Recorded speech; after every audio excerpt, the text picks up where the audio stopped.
Bill Tilford joins us today to discuss disputed elections in Indiana. We'll also talk about shortwave radio, Voice of America, and more today on The Undercurrent.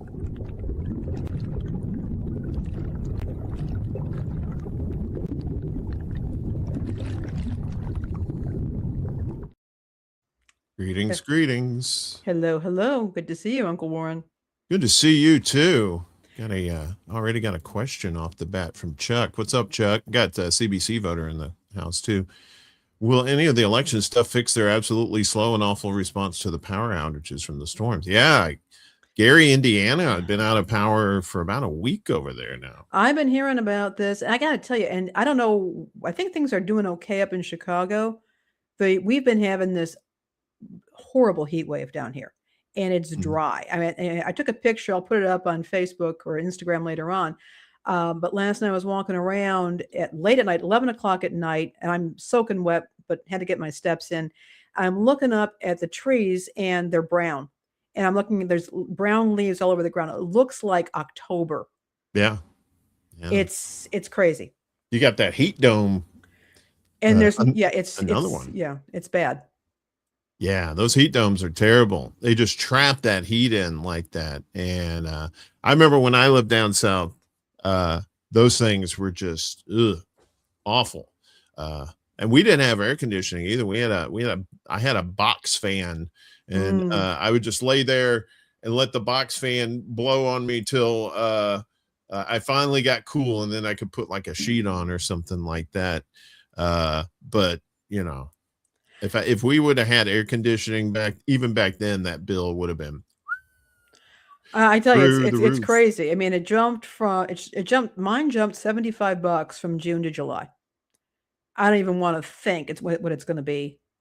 What it's going to be. My next bill is going to be. And I actually prefer a box fan. I would prefer to have the windows open and have box fans because they're just a lot more pleasant. I like the fresh air, but at some point you have to make a decision. I tell you, I converted from a box fan to one of these small round fans that you ever heard of the Vornado, that they basically concentrates like this tube of cool air on you. And it's like really nice. I had those in New York, and I didn't have air conditioning in that apartment either. And it just totally directs cool air on you. They had the Target has the Honeywell, the off-brand of those things, but those things is about as much as you pay for a box fan. And it just really, I kind of mostly use it to circulate air in the room here, and it does a fantastic job. I used to love those box fans, but it just seems like even if you put it on high, it kind of spreads it out right like that, whereas it's more, but these little small round ones, they just I'll have to check those out. I know I get a little chilly with those things sometimes too. It's well, nice. As you said, they're fantastic. They are fantastic. Indeed. Yes. So I'm looking at one right now. Hey, baby. No. But yeah, so the first one I ever got one of those, I'm like, this ain't gonna do that. And I was like, holy crap. This is like a tornado.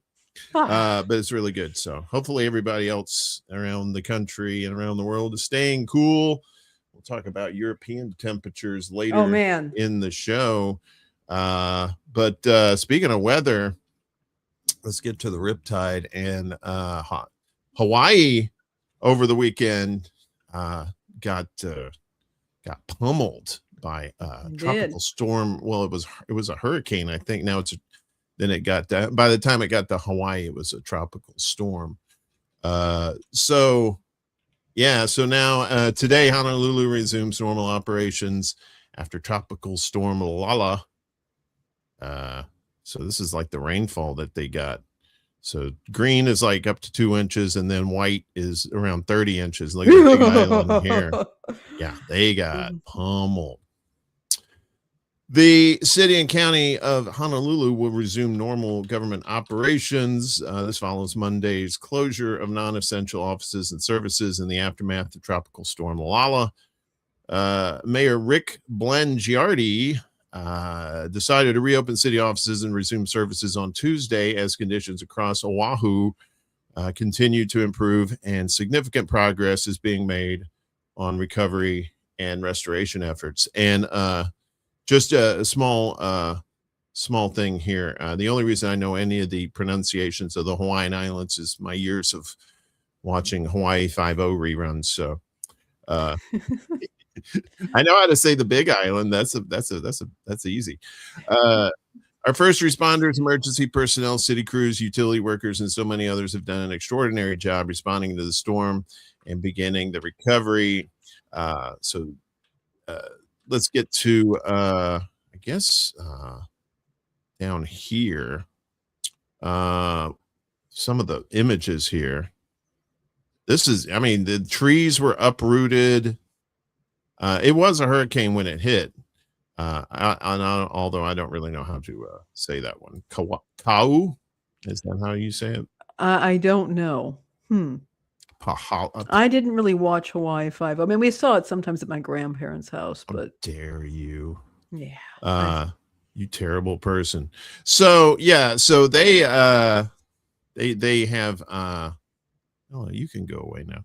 So yeah, they sustained a lot of rain. I think one person was killed throughout the incident, throughout the whole thing. But other than that, just a lot of rain and whatnot. And it just seems like it's not just the ring of fire around the Pacific with the earthquakes, although we'll get to the one in Indonesia here in just a moment. But a lot of this weather is just getting crazier and crazier, not just here in the United States, but seems like around the world. It really is, and it's really concerning. Yesterday, for example, we had some relief on Monday. There was, it actually got cooler out, and it was okay. But then yesterday, right back to being blazing hot. And I walk a lot. I mean, I try to hit at least 10,000 steps a day, sometimes go up to 15, even 20,000 steps a day. But at some point, it's just not sensible to do that. And I took an Uber for a trip, a walk that would have taken with no problem. And I'm talking to the driver, and he said, "I've never seen anything like this down here." It's just, and I remember last year, yes, it was hot, but for example, we had some humidity.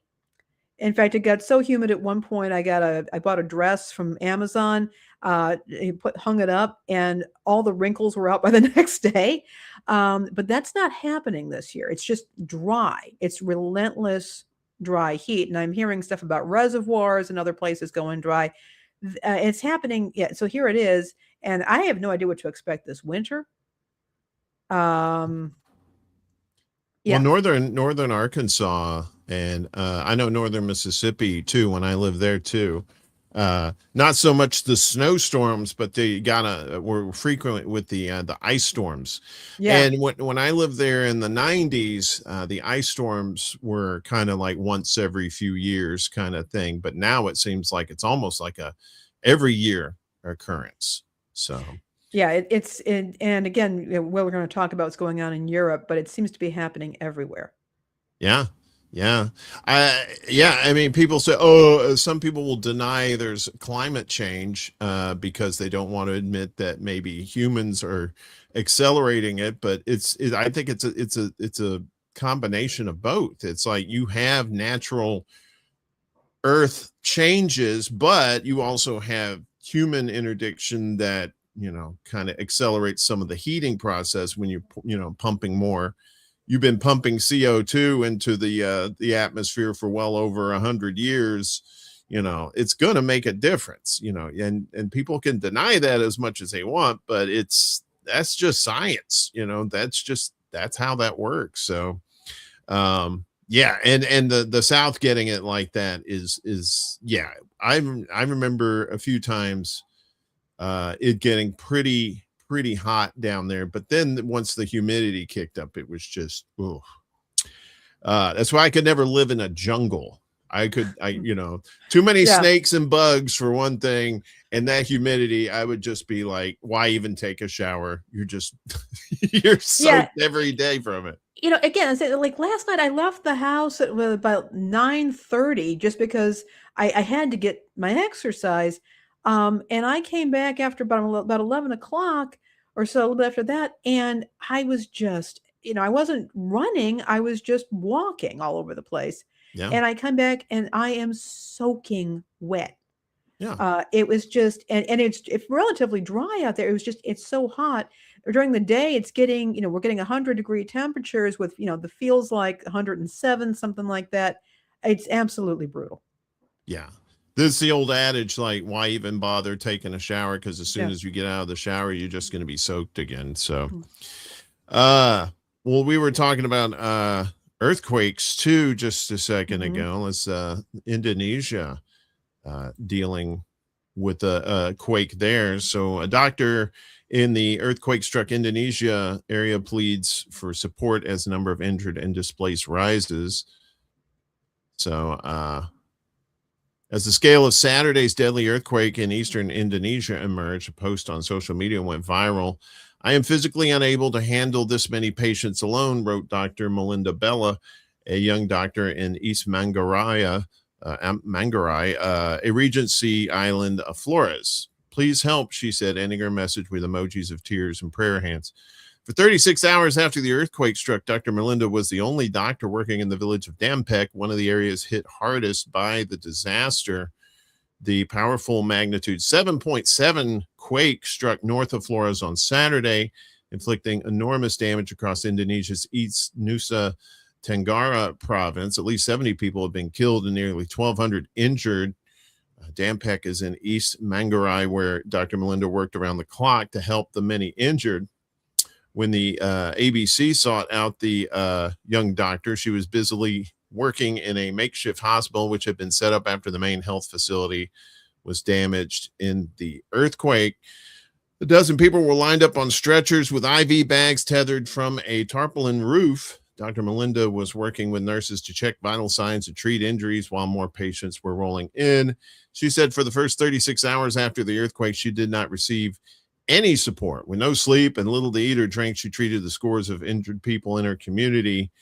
So many patients come in at once, I had to handle it alone. So her story has highlighted the painstaking recovery efforts underway in Indonesia, where many remote villages have become difficult to access because of damaged roads and landslides. More than 40,000 people have been displaced from their homes, and nearly 12,000 houses have been damaged. That's according to Indonesia's disaster management agency.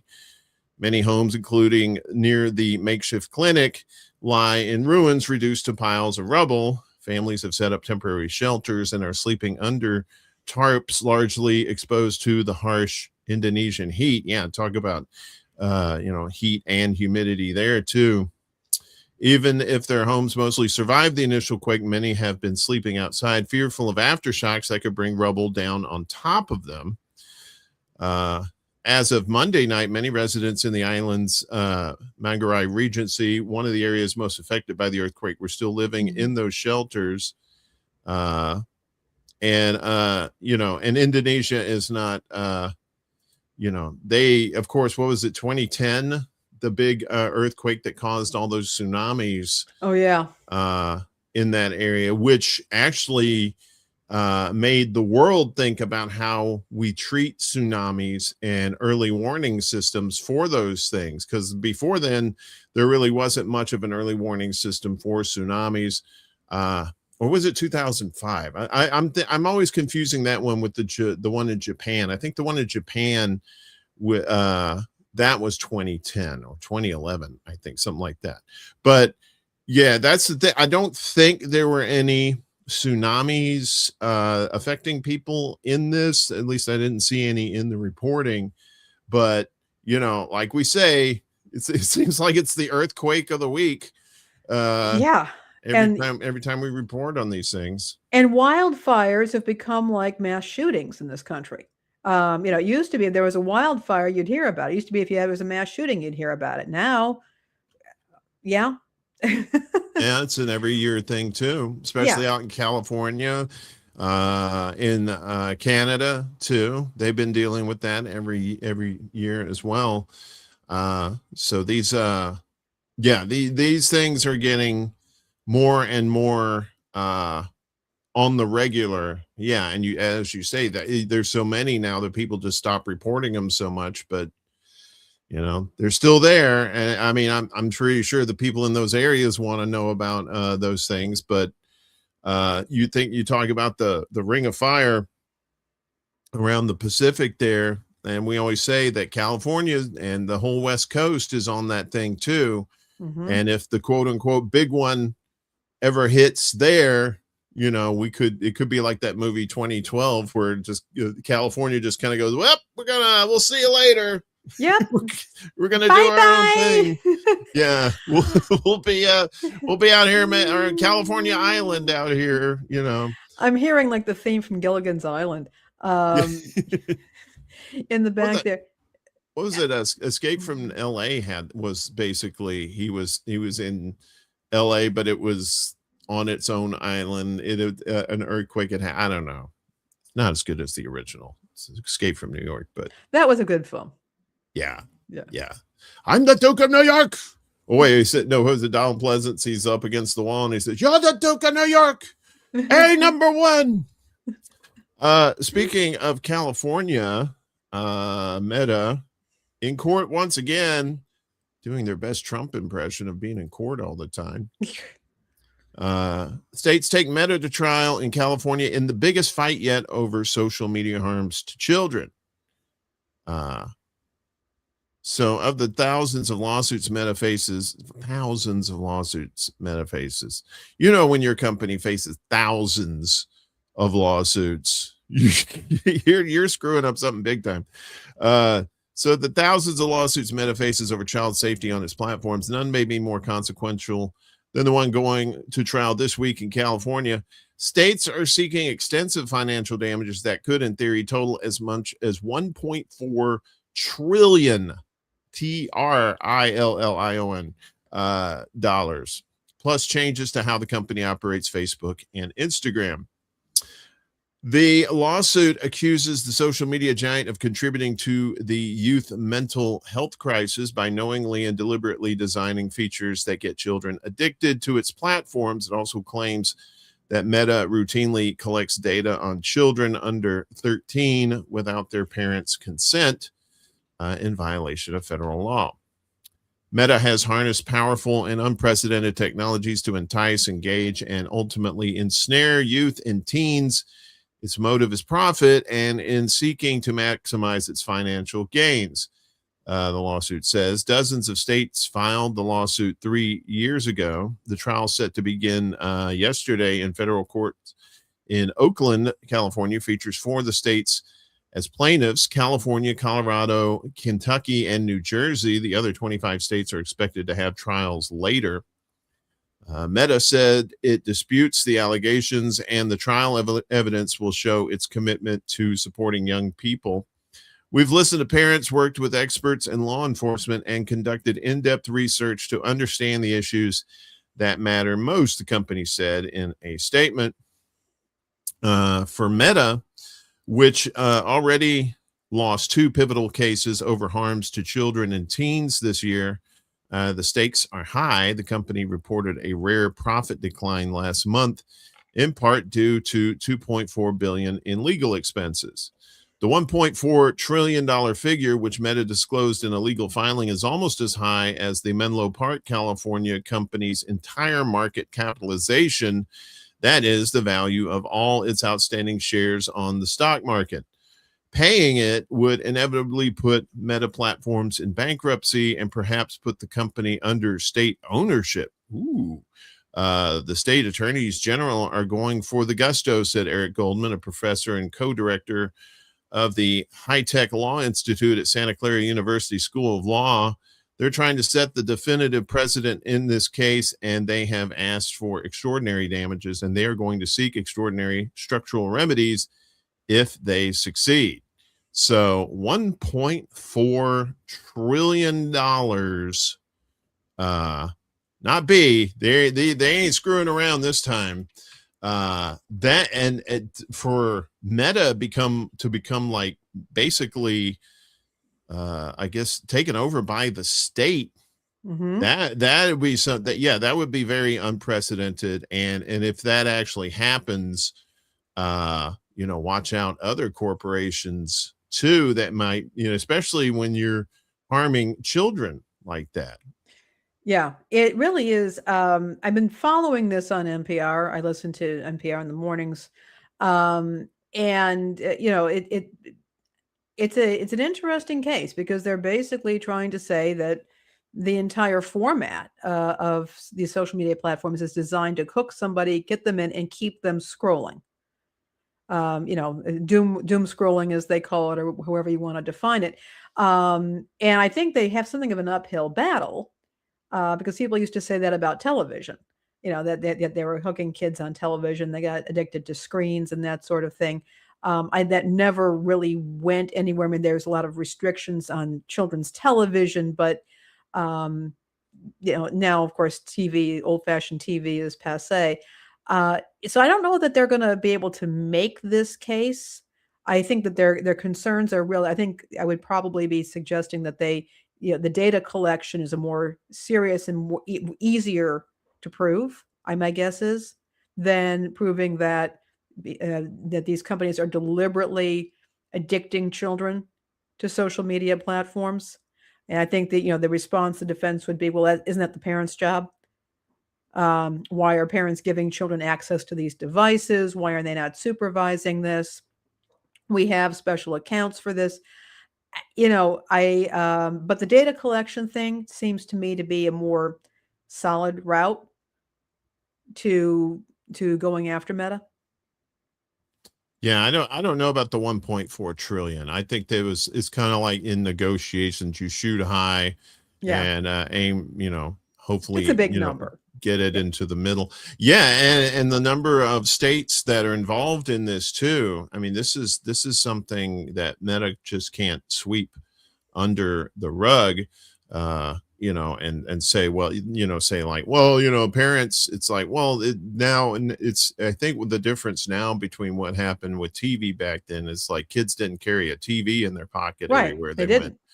And, so there's so much instant access to this stuff. And, yes, the parents do have, a responsibility to make sure their kids aren't doing this stuff. But at the same time, that doesn't mean, that Meta can just do whatever to make these kids addicted to it.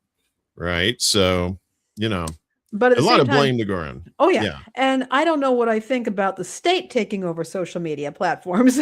I don't find that terribly reassuring. Well, not California anyway. Yeah, see but who's in charge there. But any state. I mean, the idea of a state social media platform gives me the willies. And not Mr. Willie Bragg. I'm not talking about him there, but it gives me the willies. The idea of the state now they're collecting the data. Now they're determining the algorithm and what you get shown. To see like these corporations in bed with governments anyway nowadays, it's almost like 6 of one, half a dozen of the other. If the states take over, they're probably just going to be as bad as or worse than these private companies that are doing this too. Fun fact, speaking of online stuff, this is kind of an aside. I didn't mention this. So, I've been putting our clips on a lot of platforms. Yeah, you have. From this show and my other shows too. I had one particular clip where it wasn't an opinion or anything like that. It was an actual news story talking about Israel and how they had over 370 Palestinian children in jail. Right. So I posted that this morning, and on TikTok took that video down, said it went against community standards. And I'm like, how does this go against community standards? Right. So when you talk about these companies and they're sometimes, yes, they don't do enough, and sometimes they go overboard when it comes to trying to protect, because it had nothing to do with harming children. Like from my standpoint, it was basically a news story that told facts that other outlets had been doing, and to see TikTok take that down, especially in recent months when they changed hands, and things seem to be a little more sensitive towards a particular country in the Middle East. It seems like the community standard is let's not tell the truth about this kind of stuff, just post puppy and kitten videos and shut the hell up, that kind of thing. So, but so far hadn't been taken down on any of the other ones. So I'm loving the clips, by the way, and Uncle Warren also tags me in our other socials on there, and that's great, because what I can do is, of course, they go up on my social and on the Undercurrent. I've also, if you want to follow those socials, I just put in the links our link tree where you can follow us there. The cool thing also is that I can take those clips, Uncle Warren, very easily. And on Instagram, when you upload to stories, you can actually link to an outside link. So I link them directly to our YouTube show from the clips, so people can, they see it in their stories, they can click on that and they can find our show on YouTube. So just as an aside, I appreciate that, but I think it's great content. And if you don't always have time to watch the whole show, you can tune in and check that out. In fact, I was watching Marcus's show, our friend Marcus Cage, Political Matrix, and Kate was in the chat, and she was saying that she had just been watching our clip about the demise of Sears. So, yeah, there's a lot of people on Facebook were watching that too. Yeah, so it's really kind of cool to see what's happening with the clips. Again, we don't always have time to watch a whole show, and I know that we tend to pack them in here, but it's a great way to catch up on stuff. And then if you want to see more, you can always go to the original video. Yeah, and that's what I started doing when I started uploading these clips. So we upload these vertical clips to YouTube and Rumble, and that's been on the regular anyway, or at least on YouTube. Then I started doing it on Rumble, on Facebook now, and also on TikTok and Instagram. I'll also put in like the link to the particular show, and then there's also a link on there if you want to actually subscribe to the YouTube channel. I always point them back to the YouTube channel for subscribing. And if you're new and you're watching this, subscribe. Don't be one of those people that doesn't do that and gets left out of all the fun. So yeah, but I just found that to be because that wasn't the first one that they've taken down. They took down another one of mine. It had nothing to do with any kind of community standards. So I always say, word to the wise, when you're posting on TikTok, it's a new regime that's running it. So if you're going to put something that's a little spicy when it comes to the facts and stuff that certain people may not like, just be aware that they're banning that kind of stuff. So I'm not a particular fan of TikTok anyway. I don't really get on there that much, but it's a nice outlet to, for the normies to get our stuff, Yeah, no, actually, funnily enough, I actually like to buy stuff off of TikTok. I know it sounds crazy, but what it's really good for, if you're looking for new and different products, a lot of the creators, their affiliates and whatnot, and they do demos showing you how to use them, or they explain that you can also often get some really good deals. So I've got a few things that actually have brands that I've absolutely fallen in love with TikTok. So I guess I use I don't watch television, but if I want to look for, become a good consumer, I go on TikTok to find new stuff. Oh, there you go. Let's get back to the fun stuff here. They're Trump in this wall. He's been the border wall. He's been doing this since his first administration. And now he's run into some real problems here in Texas, I believe. So Trump's administration briefly pauses contentious border project in Texas's Big Bend National Park. Not Big Ben like the clock in England. That's Big Ben. This is Big Bend. The Trump administration said Monday it's temporarily pausing construction of a contentious border construction project in Texas's Big Bend National Park, while the head of the agency tasked with building the wall visits to do an on-the-ground evaluation.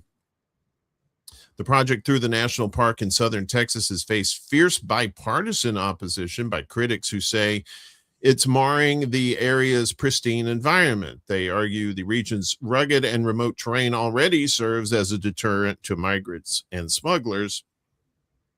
Border crossings in the area have historically been lower than other regions and have dropped even further over the past 2 years. CBP is pausing all construction activity in Big Bend National Park while I visit and conduct a personal on-the-ground evaluation, according to Rodney Scott, who heads Customs and Border Protection. He said that on the tweeters. Scott said over the next couple of days he was going to listen to local leadership, community members, and stakeholders to address what he said were real national security threats while protecting the park. Customs and Border Protection did not respond to questions about how long the construction was paused or give any details on whom Scott would be meeting with in Texas. While it isn't clear whether the brief suspension portended a more permanent halt to the construction in the area, it reflected the intensity of the bipartisan opposition and was a rare concession from the administration on a signature promise of the president that it had raced to complete. Congress gave the Trump administration $46 billion last summer to build a wall from the Pacific Ocean to the Gulf of Mexico, and the administration has been charging ahead and waiving numerous regulations in an effort to swiftly build the wall. Yes, when you bypass those regulations, what could possibly go wrong? He's been fixated on that wall. Yeah. Well, I mean, the wall, immigration, it just seems like the ballroom, the reflecting pond. Well, I mean, sticking with immigration, it just seems like he's kind of obsessed with it, and it's just, whenever somebody's obsessed with a particular subject like that normally doesn't warrant that kind of attention, you have to wonder if there's maybe something else is going on at the same time. Maybe there's other parties that want this to happen more so than the public, right? So and to say, and where Big Bend is, I'd read this before. It's pretty rugged. You don't need a wall there. Nobody's going to be climbing over those mountains and craziness to get into America when they could just go east and or west where it's a little flatter. It just seems like more punishment, destroying. It's just not this one. It's all these other national parks that they want to drill for oil in, and it just seems like this is if you're familiar with the Dune series, you had Baron Harkonnen, and this planet was just black and industrialized to the point where it's just there were no natural resources. They were just manufacturing everything, and it seems like that's what they want to turn this planet into. Yeah, I do. I mean, I misunderstood you before. I apologize for that. But yes, the obsession with immigration, border walls, building border walls in areas where it makes no sense to do that. It does. I do wonder who is hissing in his ear. I also wonder if this is just something that he's fixated on. Sometimes people get fixated on an issue and they won't let it go. Yeah. And I mean, well, go ahead. This is just part of his psyche that he just, for some reason, and I have no idea why, he has no problem marrying immigrants. So it's just, I don't know. It's a very interesting thing, and maybe in future generations, psychologists will, probe that a little bit. Maybe, and maybe there may be something to the whole national park things too. I mean, there may be, yeah, he wants to build a wall through there, but maybe there are natural resources in there too that they'll say, while we're building this wall here, oh, look at all this stuff we can dig up and use, that sort of thing. So I mean, it's always a follow the money kind of situation. In this case, it's like follow the greed, right? Maybe more attention should be paid to that area to see what else lies beneath, the earth there that might be valuable resources too, and just using the wall as a guise to say, yeah, we definitely need a wall through this impenetrable forest through here and mountainous area. It would be like, saying, let's put a wall in front of Mount Everest, the Himalayas, because those mountains, they're just some of those crazy kids will manage to climb over those mountains. You know how that goes. It could also just be that he likes to destroy things. Yeah, that could be. I think, wasn't he talking about putting himself on Mount Rushmore, which was already a defacement of a sacred native site, but and then putting his name on the Kennedy Center. And that's coming back. His name's going back up there. Did you hear? I heard about that. It's like, yeah. Why? It's ego. I mean, I know. Yeah. His name was taken down. That pissed him off. So I think he went to court over it, and they decided that they're going to put it back up. And I'm like, okay. And the Kennedy Center is now a shell of its former self. I mean, they've had people walk away. People don't want to be there. I guess one of the things, I didn't know this, but the Kennedy Center had a policy of having programming, in fact, free programming, 365 days a year. There was always a free program. And because they want it to be open to the public, and they want people to be able to access the arts. And I'm sure it was top-notch stuff that they were doing, the productions that they were doing there. And just hearing about what's happened to the Kennedy Center, I've learned more about the Kennedy Center in the past few months than I ever knew before. But it's really very sad for the people in that area. It's not just everybody getting nationally, people getting mad at Trump. There are people in the area who had access to arts programming who may not have it anymore. Well, we can't have arts apparently, unless it makes money for somebody. So, I think that's probably what it may be, part of that conversation too. A lot of institutions have really deteriorated in recent years too because of that stuff. So, now it is time. We have Bill down here. Apparently he's sitting in a hole after he broke into somebody's house. He keeps breaking into that same house. Let's bring in Bill Tilford here for the catch of the day. Hello, Bill. How are you, sir? Greetings from an undisclosed location. No, it is disclosed. You keep breaking into the same house. Those people are going to catch you eventually.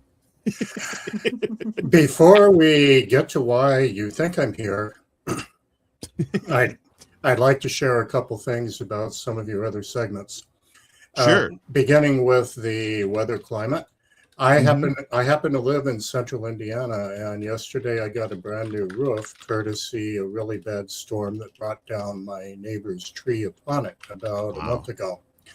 And in Eaton, we are having flooding that is at record levels last reported in 1913. Wow. Yeah. And in fact, may very well break those. So we're affected as well, just a little differently. And as regards Laney's comment a moment ago about the Kennedy Center, as a matter of fact, the Millennium Stage was not merely a 365 set of performances which locals could attend. That also streamed, and as Ron Popeil used to say, wait, there's more. This was a key venue when international acts came in from places, including Cuba, that while they were playing at the Millennium Stage was also live streamed for free. So it wasn't merely entertaining the locals. We could watch it from here, and I often did. So the loss goes far beyond what a lot of people associate with the Kennedy Center, which is a sort of elite top hat type of venue. If you were coming in as an international act, this is where you could reach the whole country basically for free, including a lot of live bodies, but also via their website. All right, that's a lot. It's an even deeper loss. Yeah.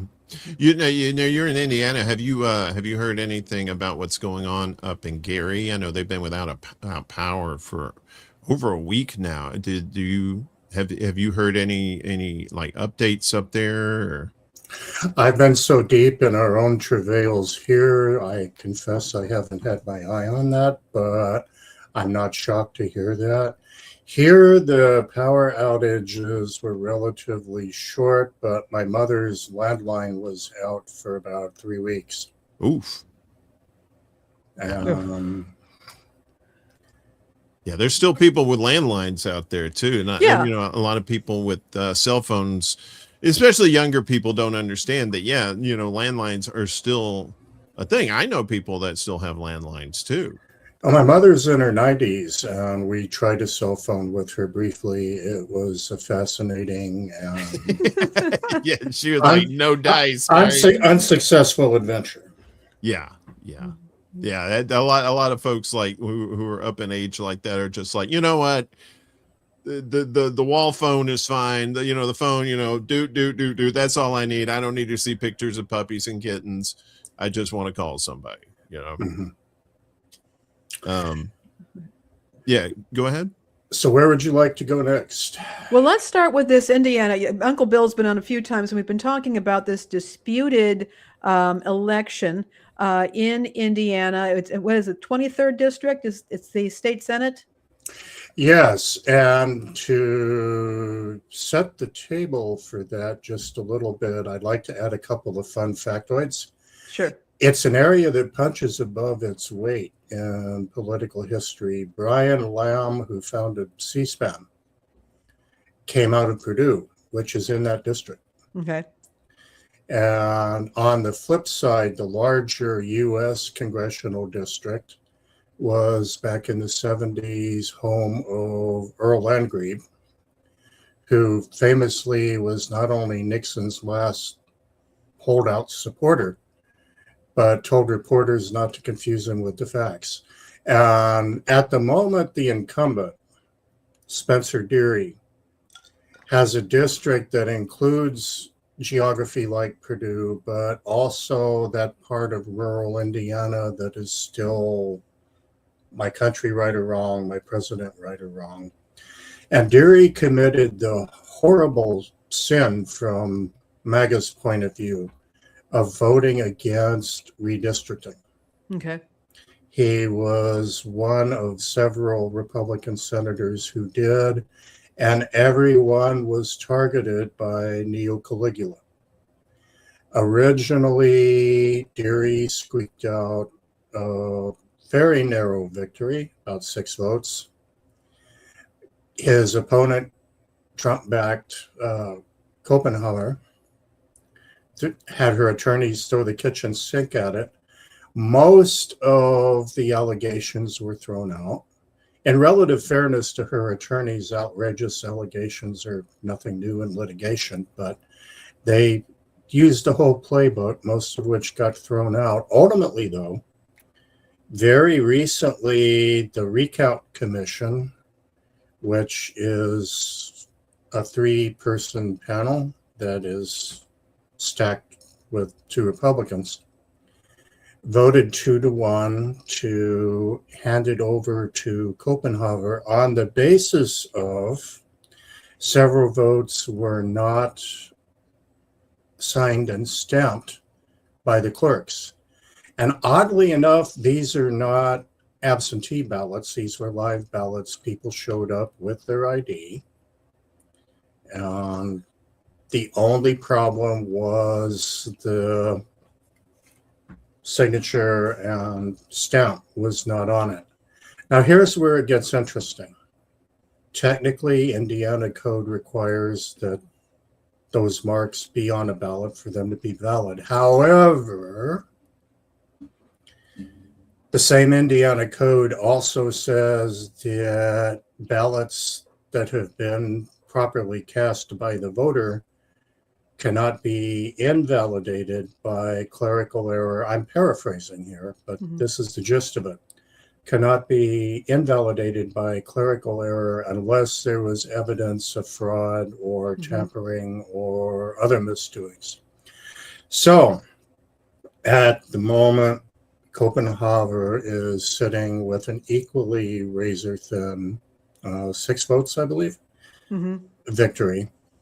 And as I speak, what's happening right at the moment, and fans of drama are going to love this, technically there's supposed to be, again, according to Indiana code, a final certification of the ballots on the 21st, which is coming up pretty quick, Friday. The Supreme Court accepted, and this is where the news is getting a little fuzzy.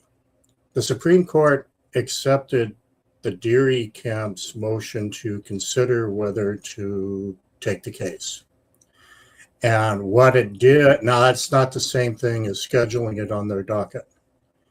The Copenhagen camp has until Friday to file their arguments regarding why the court shouldn't take it. And the Deary camp has until Monday, which is past the technical deadline, to file their brief on why the Supreme Court should take it. So where we sit right now, the Supreme Court maybe or maybe not will take the case. The Supreme Court, like most of the rest of Indiana state government, currently swings red. So it may be a bit of a long shot, but the crux of the biscuit, as Frank Zappa would say, is that the Deary camp is arguing that the code clearly states that voter intent should be honored unless skullduggery was in play. And the Copenhagen camp is arguing rules as rules, but we like this set of rules better than that set of rules. You know, it was a while back you were on, we were updating us about this case, and you mentioned, I think it was Copenhagen, who wanted to actually bring voters in to give an accounting of their votes.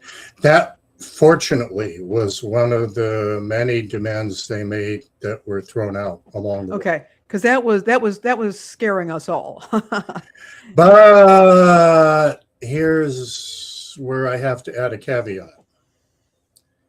At the time, that was thrown out, but since we're now down to the question of voter intent, I would not at all be shocked if their filings on Friday try to resurrect that issue. MAGA's infamous for that. Yeah. And they may try to argue that, well, okay, voter intent, but was voter intent that they legitimately wanted to vote Republican, or was voter intent that they wanted to mess with the system by crossing over? Now, I would hope that a sane, rational Supreme Court would throw that out. But again, we are in Indiana. Okay.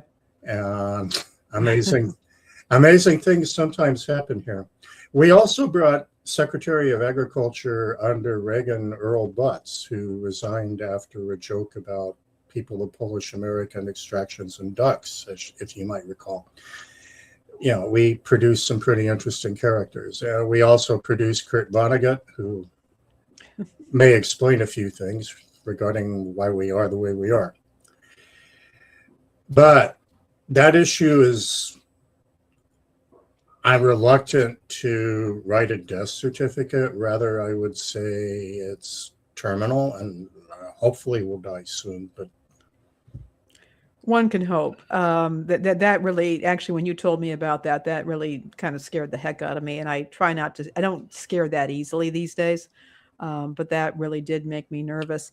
Yeah, the other thing I wanted just to bring up, because we have some other things to talk about, but the reason why we've been following this case with you is that it's oftentimes these state elections, local elections, municipal elections, where we really do have the voter, the everyday voter, has a lot more power than we would in federal elections, and so when these elections, these lower level elections are being messed with, that means a further erosion of the voters' power, in my opinion.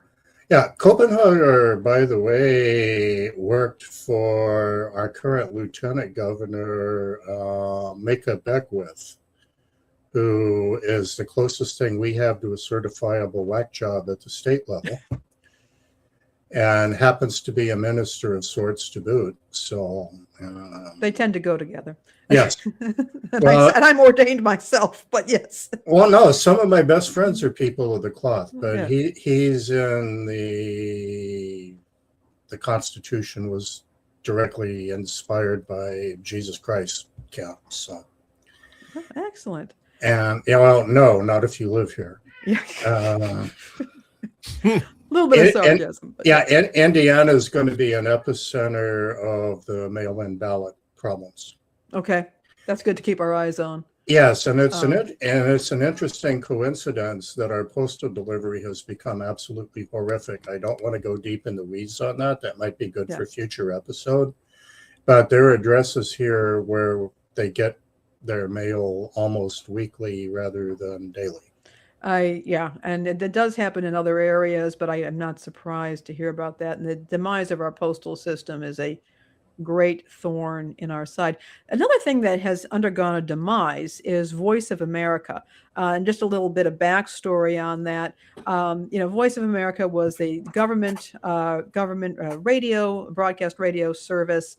It broadcasted outside the U.S. We reported recently about some things going on with that. But I actually started reporting on that back over when I was at Hard Lens back in, I think, 2019, 2020.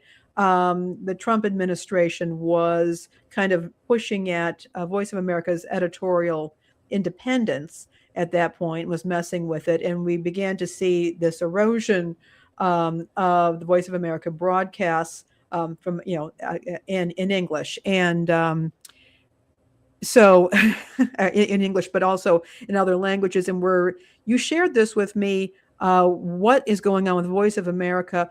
Two things that you shared. First of all, you also shared with me the Voice of America website, which has not been updated since 2025. The news stories on there are from 2025. You did mention that the editorials are still being published, but they are not. It's hard to find them. And now Voice of America it sounds like it's on shortwave. It's barely broadcasting at all.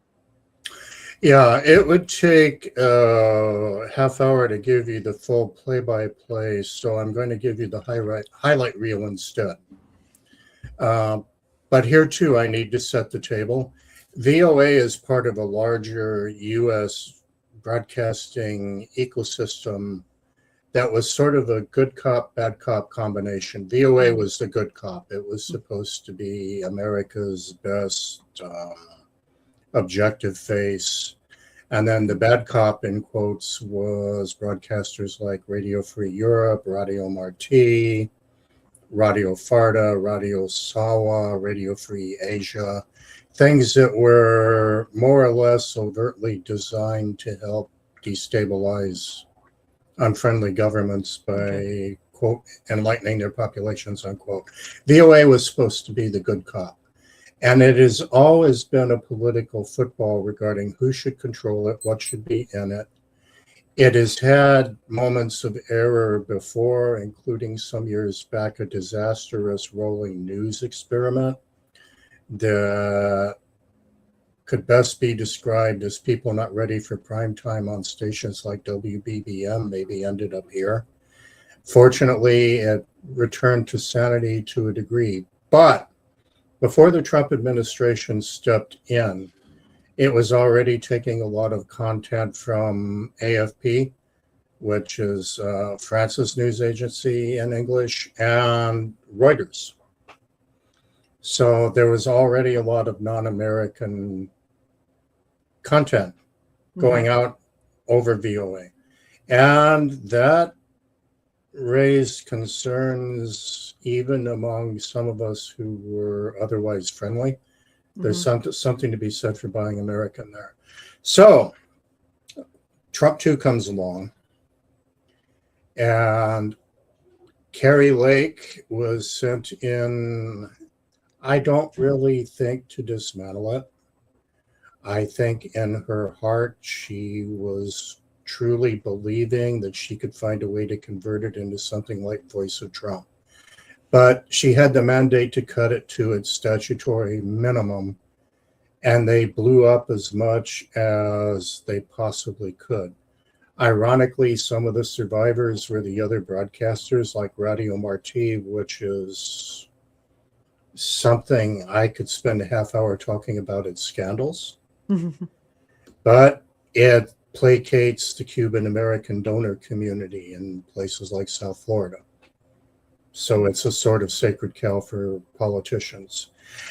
The employees were not laid off in the sense that they were sent into the world of unemployment. They were put on indefinite leave, kind of a legal maneuver. Yeah, your Freudian slip is showing there. Yes, it is. And I didn't intend to say that, but in retrospect, if I had a do-over, yes, I would have. They were getting paid to do nothing. Okay. And they filed a suit to get their jobs back.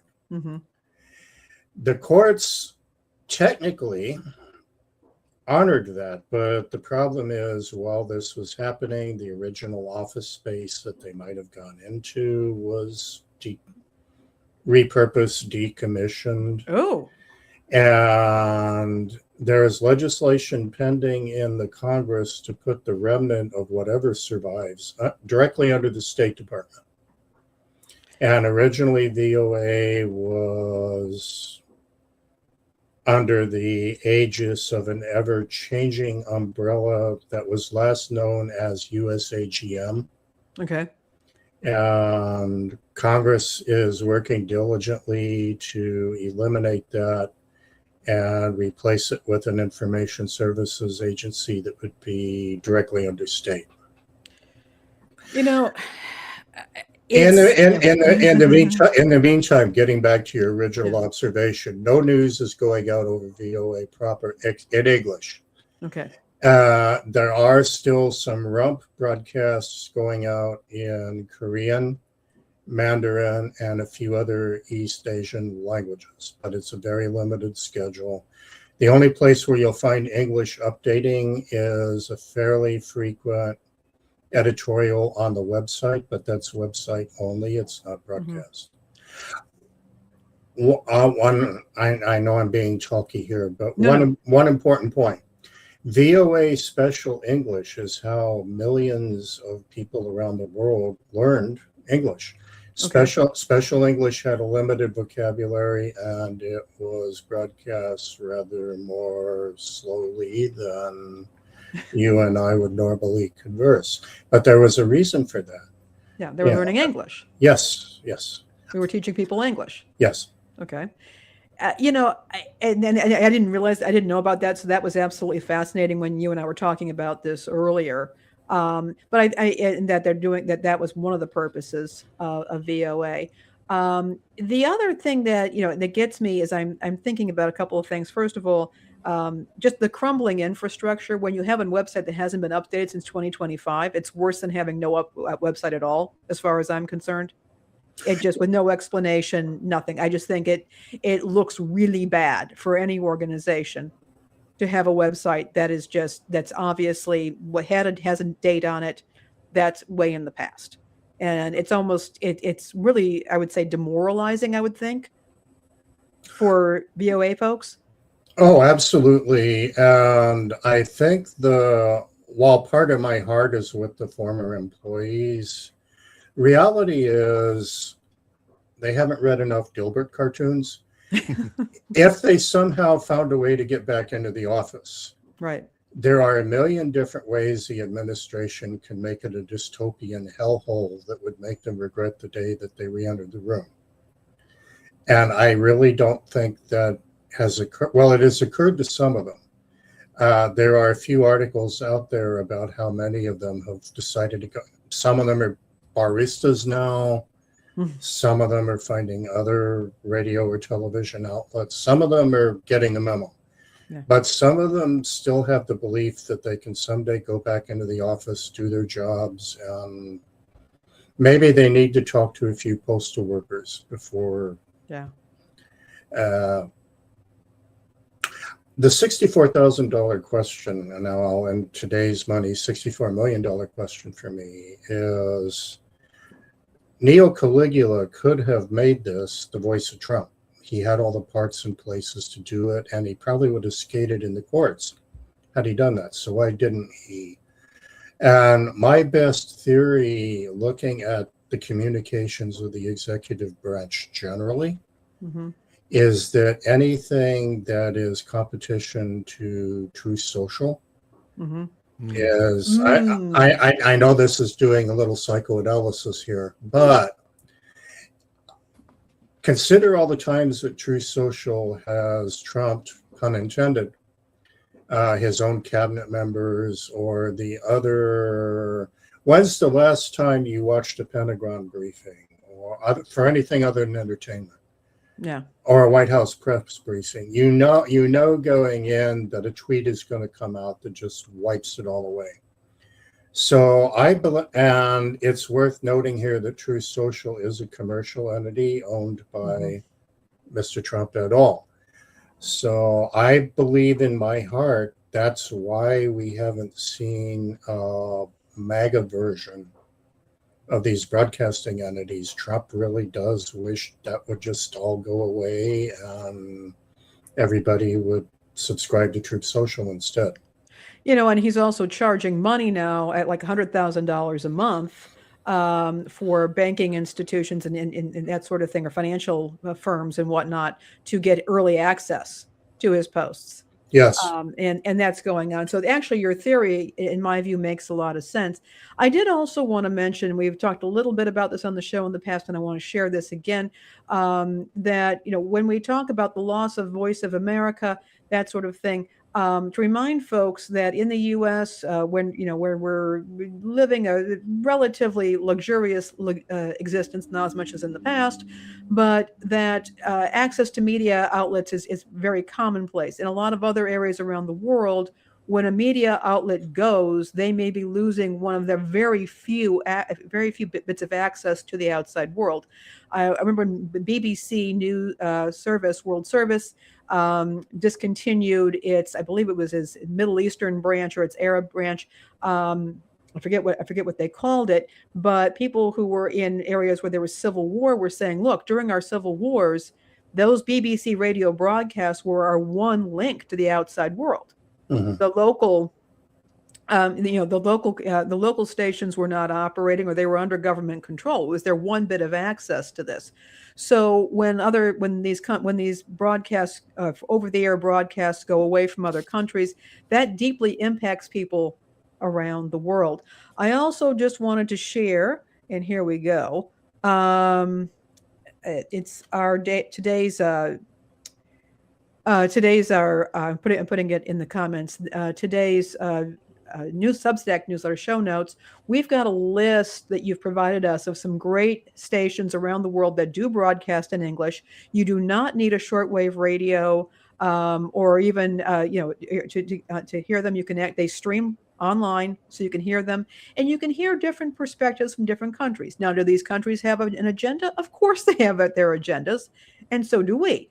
But it's a way to hear from other countries, around the world, get their perspectives. You can also hear music. There's oftentimes other cultural things that you can learn, you can hear and be exposed to as well. So if you're not subscribing to our Substack, please do so. The link is in the comments. It's also in our show descriptions. Yes, and as an editorial comment, I sincerely believe, having been a child of shortwave in the 60s and 70s, the fact that the world was communicating with each other via that medium, that's not what unilaterally stopped us from blowing ourselves up. But I do think it played a significant role because we understood, if we were listening, that there were human beings in these other countries. They had cultures. They were not specifically out to get us. And the relative absence of that dialogue in 21st century media makes it easier to demonize people in other countries. Mhm. Yeah. That list you shared has China, Vietnam. Russia made a move I would consider counterintuitive. They went to the world of cell phones, which I think is a mistake they're regretting now. Mhm. But BBC is still out there online, not so much on terrestrial. But I can turn on my shortwave, the actual radio in the morning, and listen to CGTN from China. And whatever you think of the People's Republic of China, it's big, it's advanced, you need to hear, and it's not a we will bury you type of station. Yeah. There are some things on the regular news that are a little ominous, but we're making so many foreign policy blunders around the world that they don't need to make stuff up. They can just report the news, and it's kind of sobering. Yeah, and I want to just respond here. Absolutely, and the Voice of America certainly is an arm of American state media, and when I call it propaganda, that I'm not going to argue with you. And we recently reported on the Smith Modernization Act. One concern that I think we do have, and that I have continued to maintain, is whether we should continue to have easy access to anything that we're publishing abroad. People should not have to hunt it down, in my opinion. We should be able to see it. And yes, I'm very concerned about people being propagandized in our own country. I'm also concerned about it overseas as well. But I also think that there needs to be an openness to media so that people can examine it and scrutinize it on both, for whether you're a human being, just a regular citizen, or whether you're a journalist. People need to be able to do that with that full understanding that this is state media with its agenda. And that's also true of private media. Private media also has its agendas as well. I favor openness and transparency. But I also want to point out that Voice of America did do things that were not strictly propaganda. Again, you could have some, you had the language learning opportunities. There's culture. There's other aspects as well that people can make connections with each other about. So, thank you very much for that comment. And it's always, I always like to say, be skeptical of your information wherever you get it from, especially these days, because you never know if there may be an underlying agenda. There may be a billionaire in the background that you don't know of. Skeptical doesn't mean paranoid. It just means, don't take things in whole cloth when, you have your critical thinking skills as well.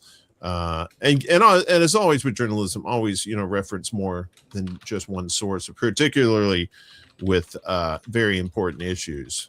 So those of us who grew up with the medium in the 60s and 70s, like my diet included Moscow and Beijing and Hanoi and Havana, but also London and Bonn, which is where Deutsche Welle was broadcasting out of back then. I did not turn into a raving communist revolutionary, but I was listening critically. If you listen to a dozen different perspectives, all of them critically, the truth is in there somewhere. But if you take any one as the voice of absolute truth, then you probably shouldn't be listening to anything at all, frankly. Yeah. One thing I wanted to add regarding the propaganda point, I heard an interesting comment from Charles Galloway of the UK the other day. And I'm not sure I totally agree, but I think he might be onto something. The US and Western European countries ban Russian television right now. You can't do a Russian station on medium wave. China doesn't have that. If you want, you can turn on a lot of urban cable systems and watch CGTN as well. And that begs the question, how did Russia get banned and China not? And his argument was that China has a soft power deficit. Russia got banned because it was actually reaching people, quote unquote, and China was sort of being disregarded. I'm not sure I accept that 100%, but I'm still wrestling with the question of, why did that happen? Hey, Bill, did you were you talking about George Galloway? George Galloway, I'm sorry, I misspoke. Okay, we have one of our UK viewers. You know, she'll beat us if we're not correct on stuff. Yeah, and not in a good way. Yeah. Thank you for the correction. Yeah, no, thank you. I was wondering about that myself, but I didn't want to say anything because, again, there are people. No. Different, same last names, and RT. I really liked RT America when we had it here, before they had to take off. I thought that a lot of their stuff was fresh, was a lot more interesting than what I was seeing elsewhere. I didn't have any illusions about the perspectives there, but I did find it to be very interesting stuff. So it was good television. I think most of what has happened, and again, I'm saying this from the perspective of decades of listening, most of what's happened in recent years is that the more savvy countries have figured out you don't need to tell lies, just carefully curate which stories you choose to present. And that in itself is an editorial position. Yeah. Telling part of the truth is every bit as good as making stuff up. A fact, unfortunately, which is lost on some politicians in the US right now, they don't need to be writing fiction as some of us have been. And I'm not speaking within the VOA, but rather within the political branch of our government that runs that. There's no need to write fiction, just carefully choose which parts of the truth you want to present. And our foreign competitors have figured that out. But again, that's why you can't, or rather why you shouldn't listen to just one country. You should listen to several. Absolutely. Well, let's talk about shortwave radio for a second here, particularly this website here, the North American Shortwave Association. And you're a writer for this, is that correct? Yes, I do a monthly column called Shortwave Program Spotlight. And what I do is binge listen to some selected stations during the month. And then rather than just publish schedules, I actually comment on the different programs that are available. In fact, I happen to be binge listening CGTN this month. It's not something you can subscribe to directly. It's a membership journal, but membership is pretty cheap by membership standards. And you don't have to have any special qualifications to join. Mm-hmm. And there's a lot of stuff besides me in that journal, including one of my colleagues, Dan Robinson, that you see there, is a former VOA employee for many, many years. He's a conservative, and he has actually become one of VOA's most vociferous critics. But while I don't agree with 100% of his views on everything, he's probably unearthed a lot of information about VOA. Well, let me put it this way. I'm in favor of a VOA 2.0 myself. I don't think the status quo ante is necessarily good for anyone's health. My vision of what that looks like might be a little bit different than his, but he has shined a light on some problems that caused me to look at things in a different way than I might have. So even if you're not an active shortwave user, there's some interesting stuff in there. All right. Thank you so much. And yeah, there is some great content, including your own shows, which I've linked to in the show notes, that are on shortwave. Your music shows are fantastic. And again, if you don't want to bother with a shortwave receiver, many of these stations, I think they do stream. So you do check out the stations. Yeah, if I can be excused for a gratuitous plug, but my excuse is that it's a true example of globalism.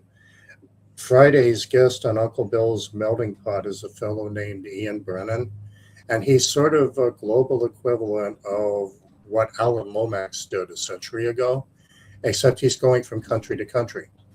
So he's helping me present music from Oman, which is right now in the news, yes.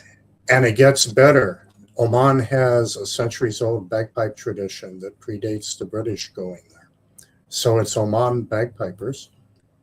Oh, wow. Okay. But also Djibouti, Botswana, Rwanda, Burundi we're doing, and the Ta people in Tanzania. And the Ta include a lot of cliques. And it's a dying language. Anyway, we're going to a lot of different places you wouldn't go to on NPR even. All right. All right, Bill.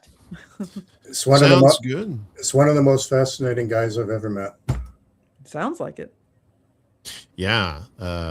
Omani bagpipes. I was today years old when I learned about those. I always thought it was just like the Scots had invented those, but Oh no, that's been all over the world for even before we knew what Scots were.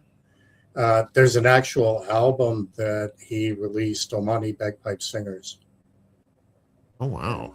And you won't be dancing a jig to it, but it's fascinating listening. No, seriously, I'm excited. I don't know. I get enough adult beverages in me. It doesn't really take much to get the old feet going. So, you give me now. I have to go search out Omani bagpipes. I discovered Mongolian folk rock several years ago, and I'm like, there's all kinds of music out there. Oh, have you listened to The Who? Yeah, I love The Who. Yeah. Not the WHO, folks. The HU. Yes, yes. And very, very good stuff. So highly recommend them as well. So, well, when Lady was working Radio Agila, we had a fellow from Finland who did a wonderful show, Finfolk, but he himself was a folk singer.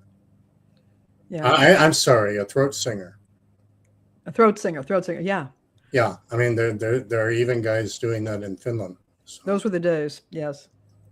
Yeah, our buddy Yoninah in the chats here, Hillbilly Banjo.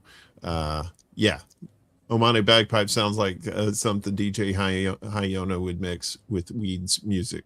Yeah, if you could check out DJ Yoninah on Rumble, he has a great show on there, and he does a fantastic job of mixing music on there. He had the Fix. He had a Fix mix on there the other day, and I thought that was very interesting. So, actually, along that vein, there is an album that a long deceased fellow did that he might enjoy.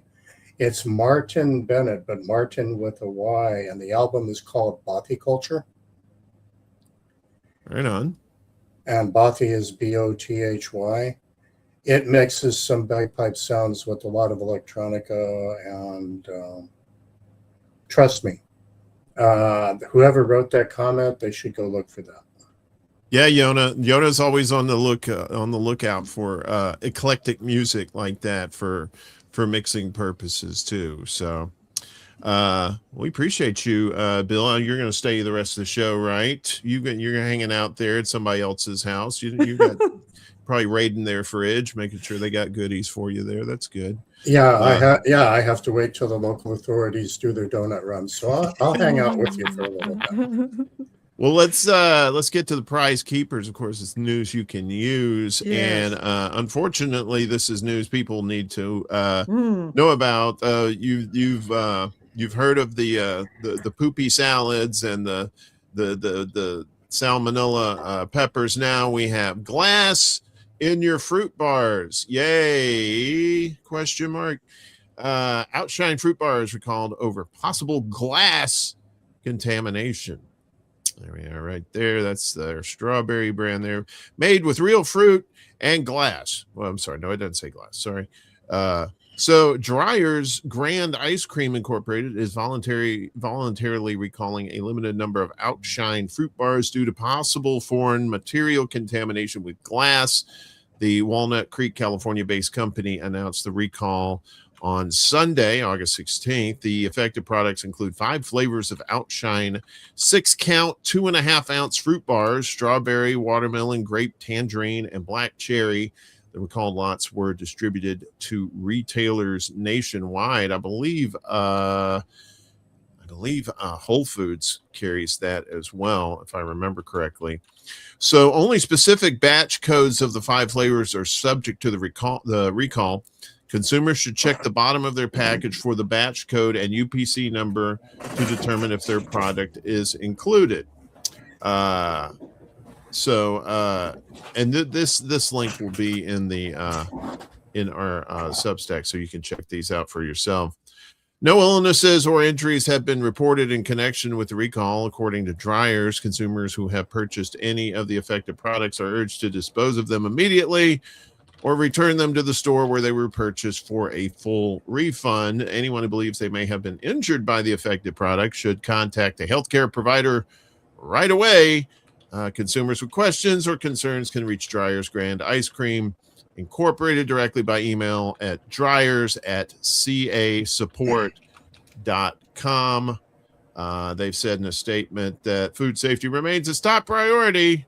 So, yes. It's always a top priority. Grass, gas, or glass, nobody rides for free, right? I kind of tweaked that one a little bit there, but you're starting to see, like, this just seems to be the next in line of all these, like, something contaminated, or there's something with, things that aren't supposed to be in it. I mean, what's going on with our food supply now? It is getting unnerving, and it's one of those situations where I can't tell whether we're just hearing about things more because we're just, we've got so many different outlets, and the news is just, getting churned out that way, people are sharing it or whatnot, or whether we really do have a food supply problem. I think it bears investigation, but it is concerning because it seems like every time I turn around, there's, we've got pukey peppers and poopy lettuce and, glass in our treats and all kinds of stuff. And again, I said, I'm not sure if it's just that things are just speeding up and people are trying to be helpful, obviously, in sharing the information, or whether there is an actual problem. I don't know, but it is disturbing. It just seems like cost cutting, cutting corners to make higher profits. I'm not saying that's in the case in this particular thing, but I mean, that's happened before where, you've had products that used to be, especially some of these long-standing products where back in the day, they were great. And nowadays they seem to be smaller and less tasty, that sort of thing. And it just seems like part of that has to do with corporate greed. What do you think, Bill? I actually have a personal story to share in that regard. Remember black walnut ice cream? Yeah. I was practically addicted to that flavor. Go try to find it now. You won't. And I learned this in a long, strange trip after going to my normal gas station cooler to buy Prairie Farms brand, which is the local brand of that. Mhm. And they said they weren't selling that anymore. So I started looking around on the web. It's got to be some somewhere. And what I wandered into was a museum of former, or a mausoleum rather, of former black walnut ice cream brands. I started doing a little research because black walnuts per se are obviously not extinct. And it turns out that making that flavor properly is labor intensive, expensive. They haven't come up with a way to make mock black walnut. And the ROI just got to the point where, fast forward, there is a Prairie Farms outlet in my town. So I drove over there and I walked into their office and said, I just got to ask, because your black walnut ice cream was the bomb. Are you going to be making that again? And they said no. But seriously, when you get off of here, go Google black walnut ice cream. And if you find out anywhere, any brand, let me know. But I would bet money that you won't. And it's all about return on investment. Yeah. Yeah, indeed. Let's move on here with this story. As teens named AI sycophancy as mental health risk before any regulation did. So what's that mean? About 1 in 5 young people aged 13 to 22 already seek out AI chatbots for mental health advice. A qualitative study published Monday by Stanford researcher Caroline Figueroa found they know exactly what is wrong with the tools they are using. AI is designed to agree with them, and that agreement is making them worse. The teens in Figueroa's study named sycophancy as a discrete risk, describing in their own words that an AI that functions as a yes ma'am chat that feeds into your own delusions rather than providing the critical challenge they actually need. What they described is not a glitch. It is the predictable output of how large language models are trained, a structural flaw in the reward mechanism that no guardrail law passed so far has been designed to reach. Yeah, and you see that a lot in AI with the hallucinations and stuff like that too. Whereas recently I use AI sometimes for technical purposes, right? Like if I need to research what a program can do, oftentimes I'll get on there and say, hey, look, how does this work? And sometimes, and more often than not, it gives me the correct information. But there was a particular program I was trying to figure out the other day, and it took me on this wild goose chase. And finally, I said, "Do you even know how this program works?" And it said, "No. Well, it doesn't do what you want it to do," which wasted about an hour of my time.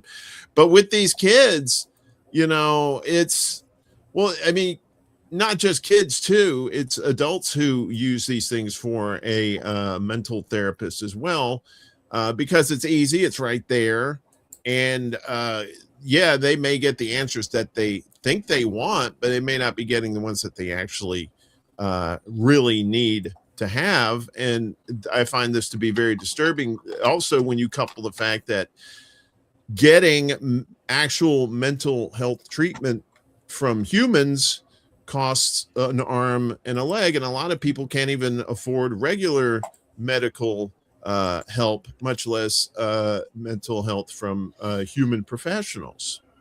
And I think one thing to keep in mind also, and the sycophancy is really important, because a good therapist, if you're able to get a good therapist, if you can afford the good therapist, and that's a whole other topic here, is that they're not supposed to be blowing smoke up your butt. Now a good therapist is going to be supportive and is, going to build trust, but also needs to challenge you and confront you. And at some point say, hey, look at what you're doing here. Why are you behaving this way? Or you're thinking this way. Why are you thinking this way? Does this way of thinking make sense? Would you, if a friend came to you and said they were thinking this way, would you agree with them? There are a number of things that a good therapist is going to do to challenge the person so the person can change their thinking and change their behavior. And if you've got a sycophant who's always yesing you and not saying, what are you doing here? You're hurting yourself, you're beating yourself up, you're making things worse for yourself. And you're not going to get that kind of challenge from an AI bot. They're not put together to do that. And that can be very dangerous. It's a waste of time at one point, or reinforcing bad behaviors and patterns. But on the other end of that spectrum could end up being devastating, if not deadly, for the person who is consulting with that chatbot. It is very disturbing. And it's interesting that younger folks were seeing this early on, because I've seen an awful lot of adults who become very enmeshed with their bots. And I've either, there's been some bad consequences, and I know of personally. Yeah, Jacqueline makes a good point here. Healthcare, including dental, mental, and sight, should be free for the under 18s, but it may not be just the cost that's the issue, but the shortage of qualified therapists too. Any thoughts, Bill? At the risk of sounding glib, I am reminded that Hannibal Lecter was a mental health professional. So yeah, charged good rates, I believe, too. So yeah. There are so many different schools of mental health thought that while part of me is sympathetic to the idea that everybody should have access, that sort of implies that's getting covered at the taxpayer level. There are contradictions and paradoxes with doing that. One of them is, do we pay for every school of thought out there? And if not, are we excluding one that should be included? Where I'm going with this is I don't think there's a perfect answer. There are only less bad ones. What I do know is that outsourcing it to AI is not a good way to go. AI is itself, I would think of AI maybe as an electronic Hannibal Lecter, in the sense that it itself is missing some parts. Yeah. I tend to use it as kind of like an advanced search engine. I don't want to get knowledge so much per se from it, but I want it to be able to find the knowledge for me. And then I can check out those websites myself and say, okay, cool. Because those things do hallucinate enough. And a lot of them tend to be lazy like that, especially, and with kids on their phones, and, some adults too, who are just like glued to those things. It's an easy way to get somebody that's not judgmental to talk to you about your problems. But at the same time, like Lainey said, if you're just hearing what you want to hear, you're not really getting any help. You're just in an echo chamber. Yeah, whenever I'm doing cooperative things with people and operating rule that I have is, thou shalt not bring AI into our collaborative space. Yeah. And of course, it's easier to stipulate that than enforce it, but it is a rule we have down there. In the case of your usage, Warren, you aren't expecting AI to show you empathy or analyze your deepest innermost thoughts. Right. And once we get into mental health, we're looking for some combinations of those traits in those therapists, quote unquote. Yeah. Speaking of technology, the This might be some good news here, as U.S. courts will start publishing how often the government uses spyware. I'm gonna spoiler alert it. It's all the time, all the time. So the FBI has been using hacking techniques and tools such as spyware since at least 1998, but to date there is no public data counting how often the feds were deploying them. That's about to change, at least for the use of spyware for tapping into someone's real-time communications. So starting 3 years from now, because that's how slow bureaucracy goes, U.S. judiciary will publicly disclose precisely how many times judges authorize the use of wiretaps to be carried out with hacking tools and spyware, which fall under the category of what the feds call network investigating techniques, or NITS. For almost 2 decades, the Administrative Office of the U.S. Courts, which coordinates operations across the judiciary, has issued annual wiretap reports. These reports detail how many wiretaps were authorized every year, breaking the numbers down by whether federal or state judges ordered them, in which states the wiretaps were conducted, and what type of crime was investigated, and other data. Wiretaps allow police to gain real-time access to people's calls, messages, and other communications. Given how invasive wiretaps can be to a person's privacy, law enforcement have to present a high bar of evidence that a crime is being committed before a judge will authorize the use of a live tap, or at least in theory. As such, wiretaps are generally issued in far fewer numbers than search warrants, but can still sweep up a large amount of people's communications. Years ago, for example, one wiretap allowed a massive surveillance operation that collected millions of text messages over the course of 3 months. The annual wiretap reports break down the type of wiretaps authorized during the year, from audio wiretaps that can collect real-time voice from phone calls, oral taps that can rely on using real-world microphones and other eavesdropping techniques, and the electronic tapping of text messages, emails, and other messages as they pass through a provider's network. The Administrative Office of the U.S. Courts told Democratic Senator Ron Wyden this week that it will begin tracking the new spyware hacking surveillance category starting in the 2028 wiretap report, which will be published the following year. So we know about wiretaps. We know about James Clapper testifying in front of Congress saying, "No, we don't collect people's data. We don't do anything." And oopsie sauce, as his nose grew and poked out the camera, turns out that they actually do that. So now they're going to tell you more specifically how they're invading your privacy, but not until 3 years from now. Yeah, it's comforting. Yeah, and a couple of things are left out of the conversation there. It sounds like they're going to disclose where the court said go ahead, which actually is the tip of the iceberg, as all three of us know, regarding how often it actually happens. Mm-hmm. And the court wouldn't know if the court didn't approve it, would it?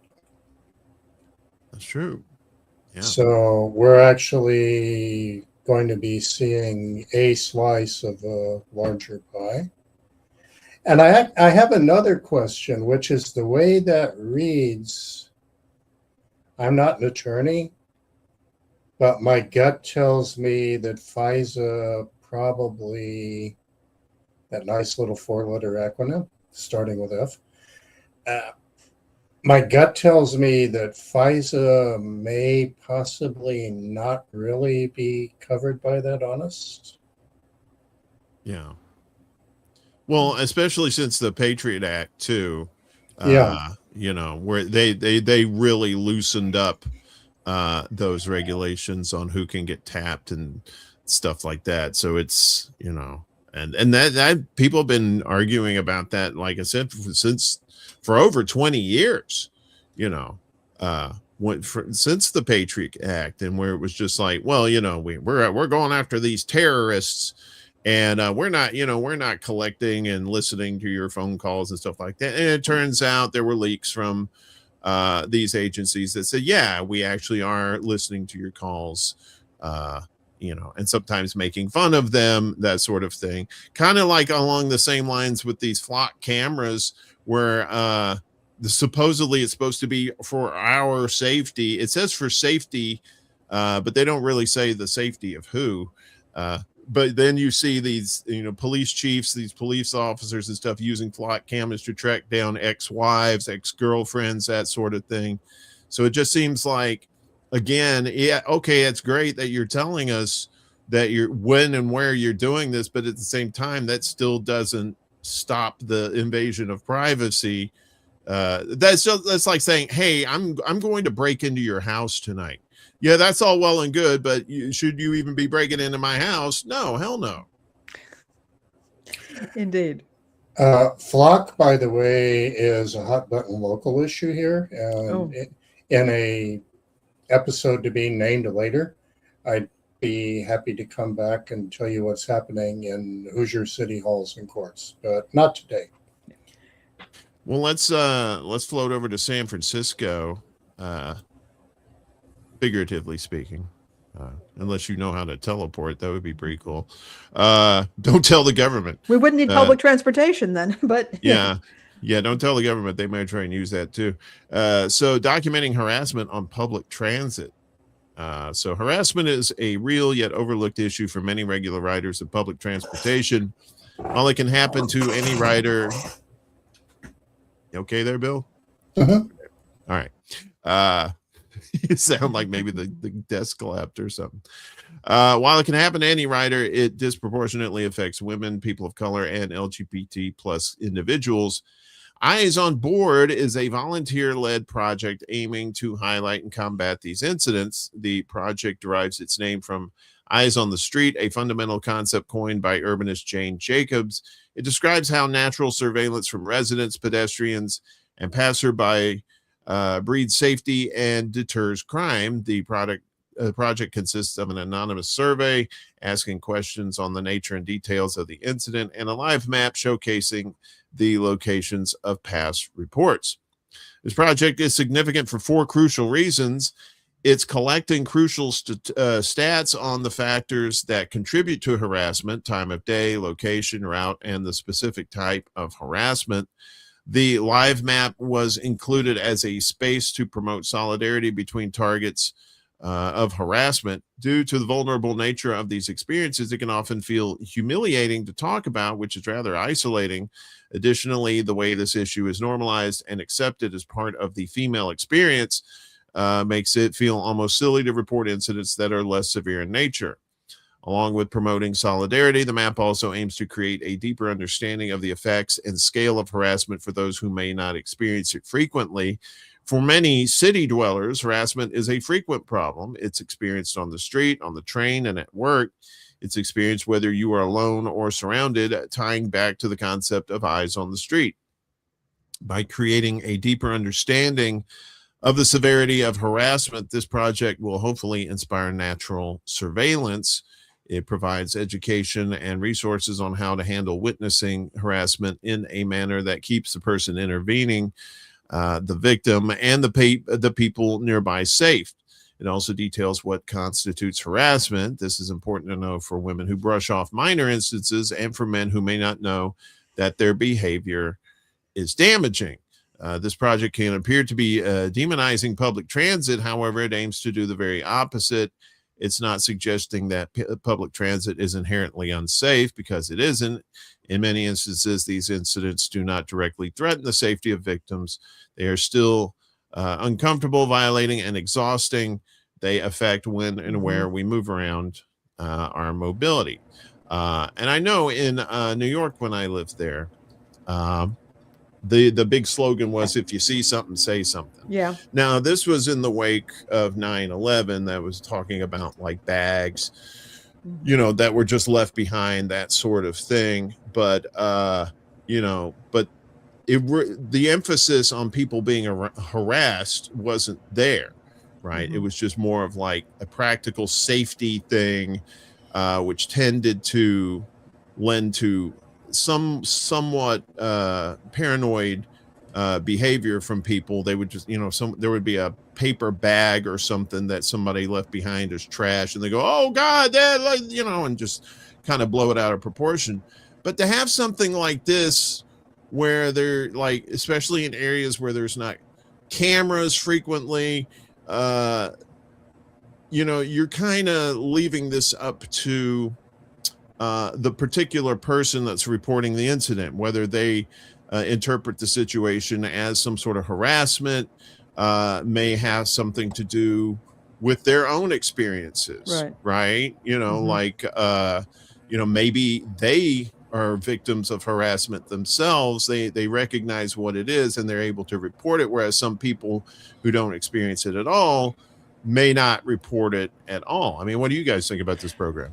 I've been talking about, I think a few weeks ago, we were talking about free public transit and the problems with public transit and why we think it's so important, but that public transit also has to be an attractive form of transportation for people, not only affordable, but, consistent schedules, routes that make actual sense, but also you want to be safe.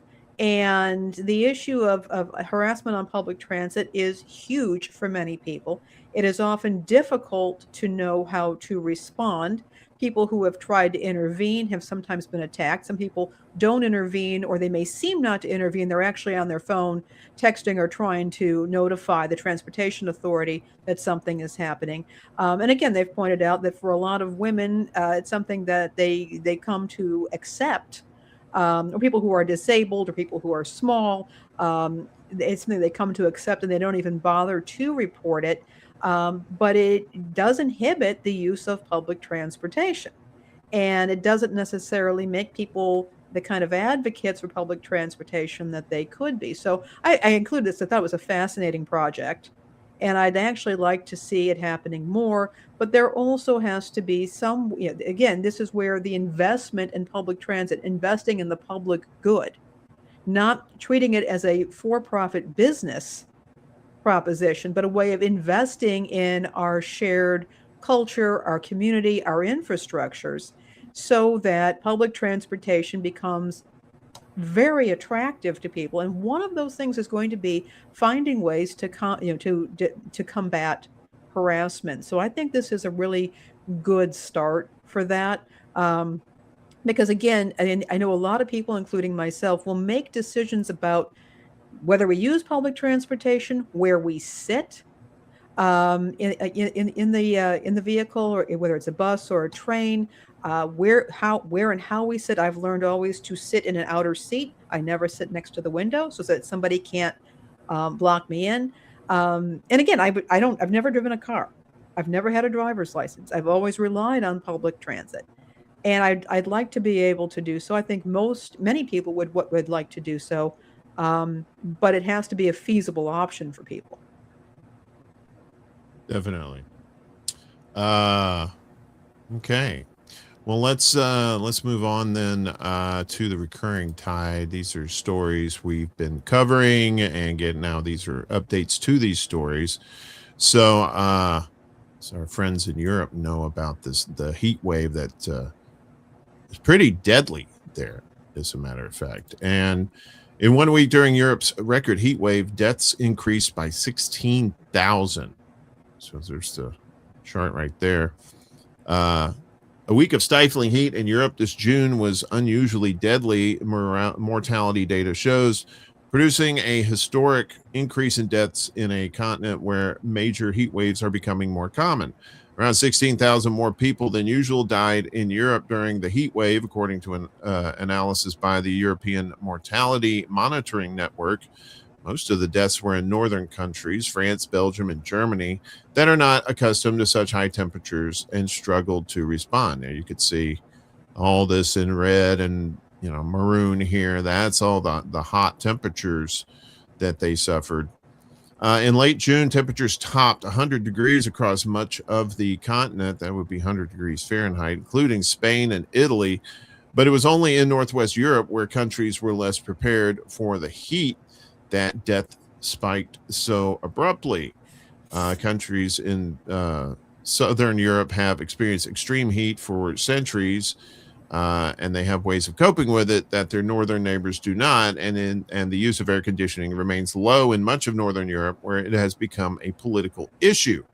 Deaths caused by extreme temperatures are difficult to measure directly, so researchers look at excess deaths, the number of deaths from any cause above what will be expected at that time of year based on historic trends. Usually, spikes of excess deaths are recorded in the winter when respiratory viruses circulate, but during the week of the June heat wave, there were more excess deaths than in any week last winter. Major deadly heat waves are rare in recent European history. One hit the continent in 2003, killing tens of thousands during, I remember that too. It was it was hot here too in the United States. During another in 2022, just over 16,000 more people than usual died in a single week in July, according to European Mortality Monitoring Network data, when it was the southern part of the continent that experienced the most extreme temperatures, with Spain reaching 115 degrees Fahrenheit. June ended up being Western Europe's hottest on record, and scientists warn that climate change may mean worse to come. The surge of deaths in countries built for a cooler climate pointed to the cost of not being ready for rising temperatures. Yeah, and it just seems like, as Bob Dylan says, the times they are a changing, particularly when it comes to heat and cold too. But these summers, like Lainey was talking about earlier in the show, how the South has become, the South part of the United States has become particularly more extreme, and seeing that in Europe is pretty shocking too. It is, and the one thing we've also talked about before on previous shows is that a lot of homes in Europe and UK do not have air conditioning. They're not really set up for that. And in fact, many homes in, like I think it's in the UK, are set up to keep the heat in, which makes it even more difficult for them. But they're just not prepared for this. I don't know that they have, in the US, I think we have better awareness about, it's not great, but about better awareness about heat exhaustion, heat stroke, and what can happen there. I don't think that's happening over there. And Europe is just not prepared for this. When I saw this, I found that Hawk, he's a YouTuber, he was talking about it. And then I went and looked it up, and I found this in the New York Times. I saw what was going on. And I said, oh my gosh. This is simply awful. Yeah. I mean, New York State has been classified as like a, what do they call it? It's like a jungle type environment now. But there's another name for it. I can't remember it off the top of my head, but the thing here in the United States is the northern states are starting to see increasing numbers or amount of days that have these hot temperatures, here in Illinois, and that we just received record number of tornadoes in the state. And of course, that has to do with high temperatures and different various weather things that go along with that. I mean,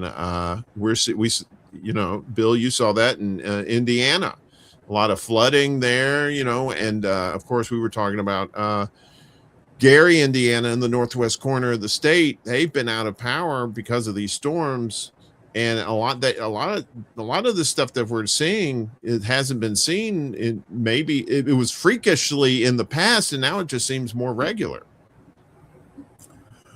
I'm going to speak from the perspective of a gardener too. I've come to call it global weirding, because in places like where I live, it's not that the temperature is all hotter all the time, but there are wild swings which confuse my vegetables and flowers during the course of the year. And it's not a crisis yet, but if that continues and is exacerbated, it's going to become increasingly difficult to grow certain types of things here outdoors. Yeah, definitely. And yeah, that I'm glad you mentioned food, because it's affecting their food as well over in Europe, as EU is facing food crisis. So agricultural producers across the European Union have warned of sharp drops in yields after Europe has been hit by successive heat waves this summer. Economists have said the losses are likely to push food prices higher in the coming months. June and July were the hottest on record in Western Europe, according to the EU's Copernicus Climate Change Service, which has warned of a continued risk of heat waves affecting much of Europe through August and into September, too.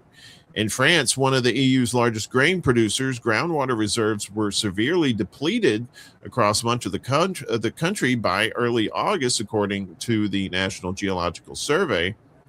Prince de Bretagne, a major growers cooperative in Brittany, warned last week of a historic vegetable crisis. It projected yield declines of 40% for peas, 60% for broccoli, and between 50 and 100% for artichokes this summer.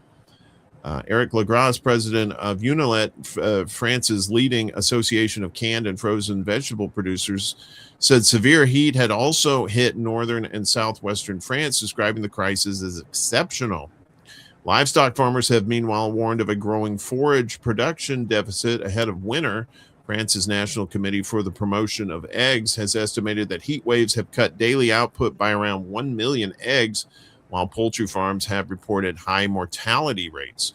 In northern Italy, home to one of Europe's main rice-growing regions, water shortages have left some paddies completely dead, burnt, with the rice dried out, according to Coldiretti, the country's largest farmers association.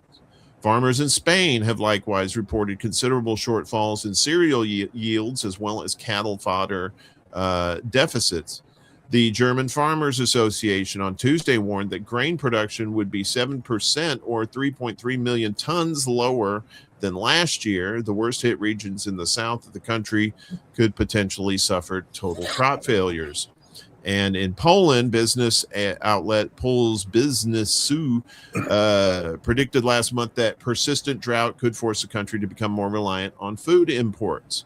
Analysis at Zurich Insurance Group and several European banks have estimated that the heat waves could cost the EU between 50 billion and 180 billion euros. So when we think of hot temperatures, yes, you're sitting there sweating in your apartment or whatever in Europe, but then you think, what about the food? And the prices are already high for food already. I'm also going to mention this. I am working on a special report on the food system right now. I'm going to give a little teaser.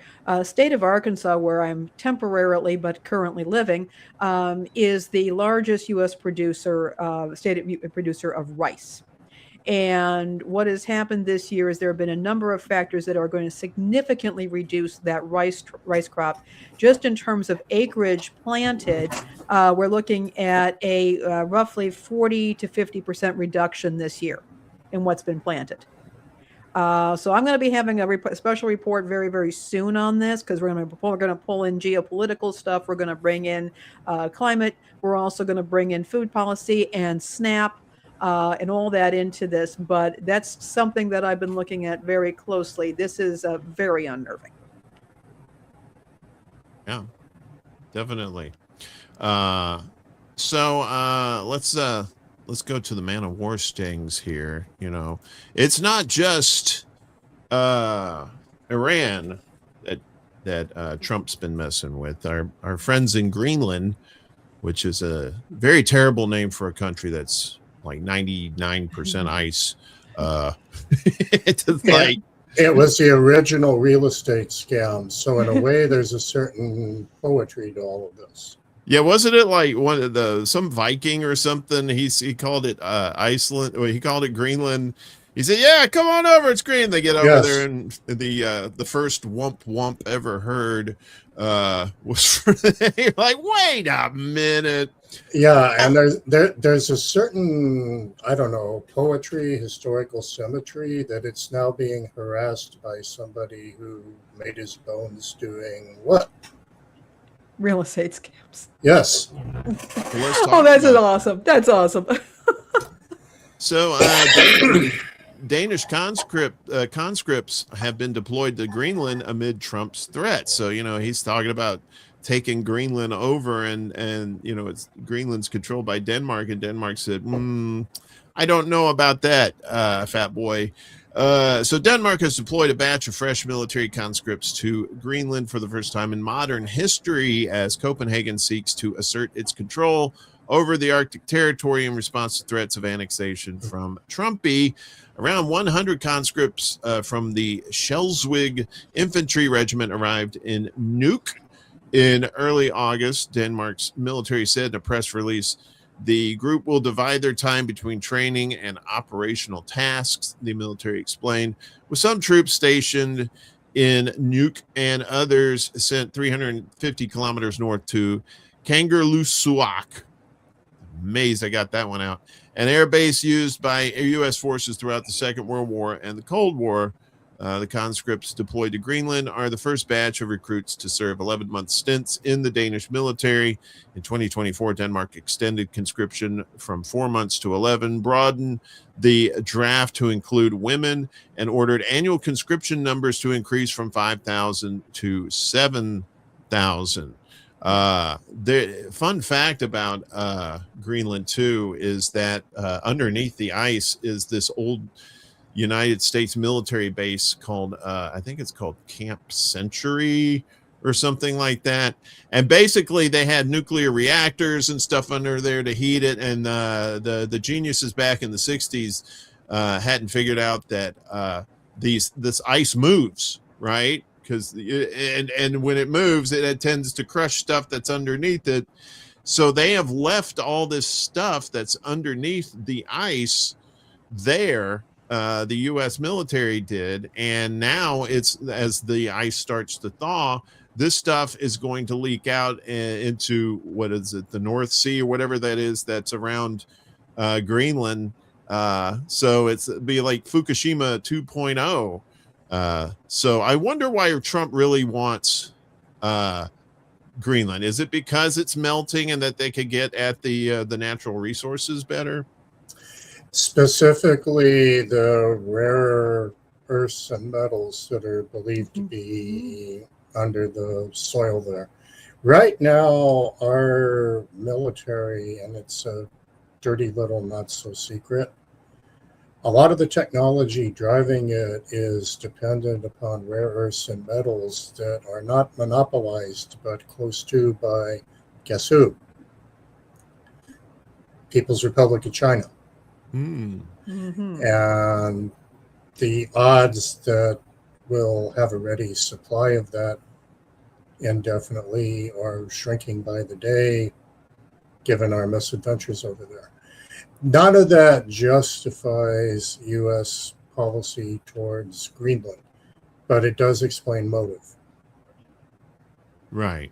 It seems like Trump thinks it's like an easy target, and that Denmark will just roll over and say, oh, sure, just, do whatever you want with Greenland. And it turns out Denmark said, we don't want you coming over here doing that stuff. Don't they have like oil refinery or oil wells there or something like that already? I know they have a U.S. base there in Greenland. I'm not quite sure what that's about, though. Oh, on paper, we can do all kinds of neat stuff by agreement with Denmark, just not waltz in and take over the place. But one only needs read Horton Hears a Hormuz to realize that Denmark might not necessarily roll over. So. Yeah. I will only say I was recently listening. Actually, it was a couple months ago. I was listening to, it may have been BBC. I'm not positive. Don't hold me to that. But they had a representative from Denmark saying, "Look, if the U.S. tries to take over Denmark, we will." And he was very clear that they were willing to defend Greenland. And hearing somebody from Denmark's making these statements, I was at the gym, but I'll tell you, my blood ran cold when absolutely hearing that. And he was dead serious. He was not being aggressive. He was very calm, very measured, pretty much what you would expect of a Dane. But there it was. And that, it was very unsettling. Incidentally, in the world of shortwave, gratuitous plug on behalf of someone else, One of the links that I think is in the list that you shared was WRMI, which relays broadcasts from multiple other countries. But there's another world radio network that also carries it. There is a weekly show called Copenhagen Calling in English. Oh, okay. That is absolutely worth. It's not the official Danish government, but it's an excellent journalist, Ian Underwood in Denmark. It's absolutely worth following. I'm not carrying the schedule in my head, but you can go find it there. Great, thank you. Speaking of the Strait of Vermouth, as Scott Bessent calls it, our Treasury Secretary, the Strait of Vermouth. I really wish it was a Strait of Vermouth. I'd totally hook that up like cable. Iran it says, not only are you not going to conquer our country, we're going to off your people for cash. So Iran offers $30K bounty for unaliving or capturing U.S. soldiers. Yikes. Look at that right there.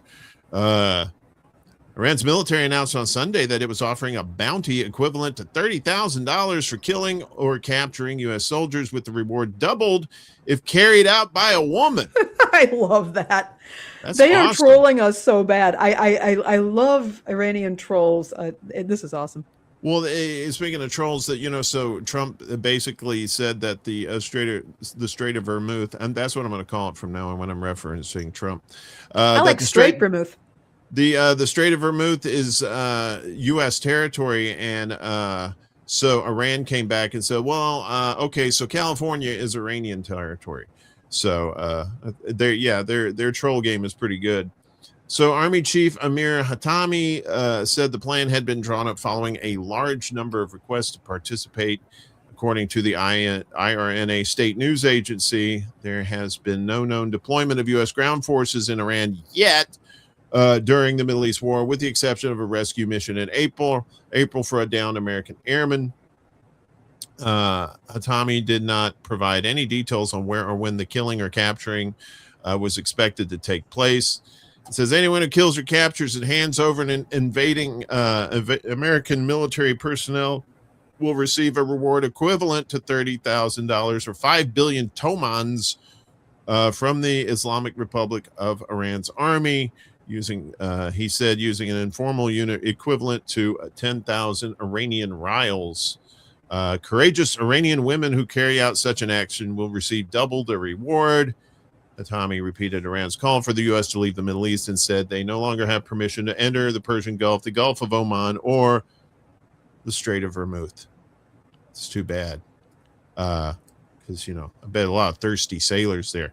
So, yeah, and they're saying all this because, as we all know, the Iran has been preparing for any kind of attack from the West for almost 50 years, right? Basically, since 79, they knew something was going to happen. They just didn't know which jackass was going to do it.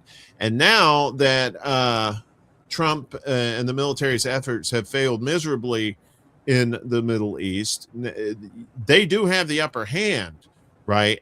But to do this is just, I don't. Are they really serious about this? Will they really give like 30K to somebody or 60K to a lady if they do that? I think that they're really exasperated. And there it is. Going geopolitical on this, Iran has to look for a sweet spot where it hurts the U.S. enough to debilitate our appetite for war, but not so much that U.S. public opinion, which has largely been opposed to our not so excellent adventure, swings the other way. And to give you an example of what they won't do right now, even though they theoretically could, they still have an impressive number of missiles. Mm-hmm.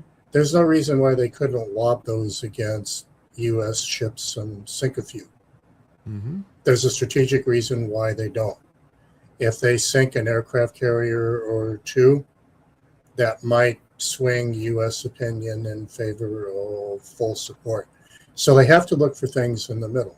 Yeah. And that's not a new strategy. That dates back at least as far as Vietnam. Mm-hmm. You know, harass the great Uncle Sam, but don't put him in a position where he has to hit you with everything and has public support for him. This is an example of something they can do where until and unless 1,000 extra bodies, and incidentally, we've been understating our death count as it is. Oh, yeah. And injury count. Imagine that.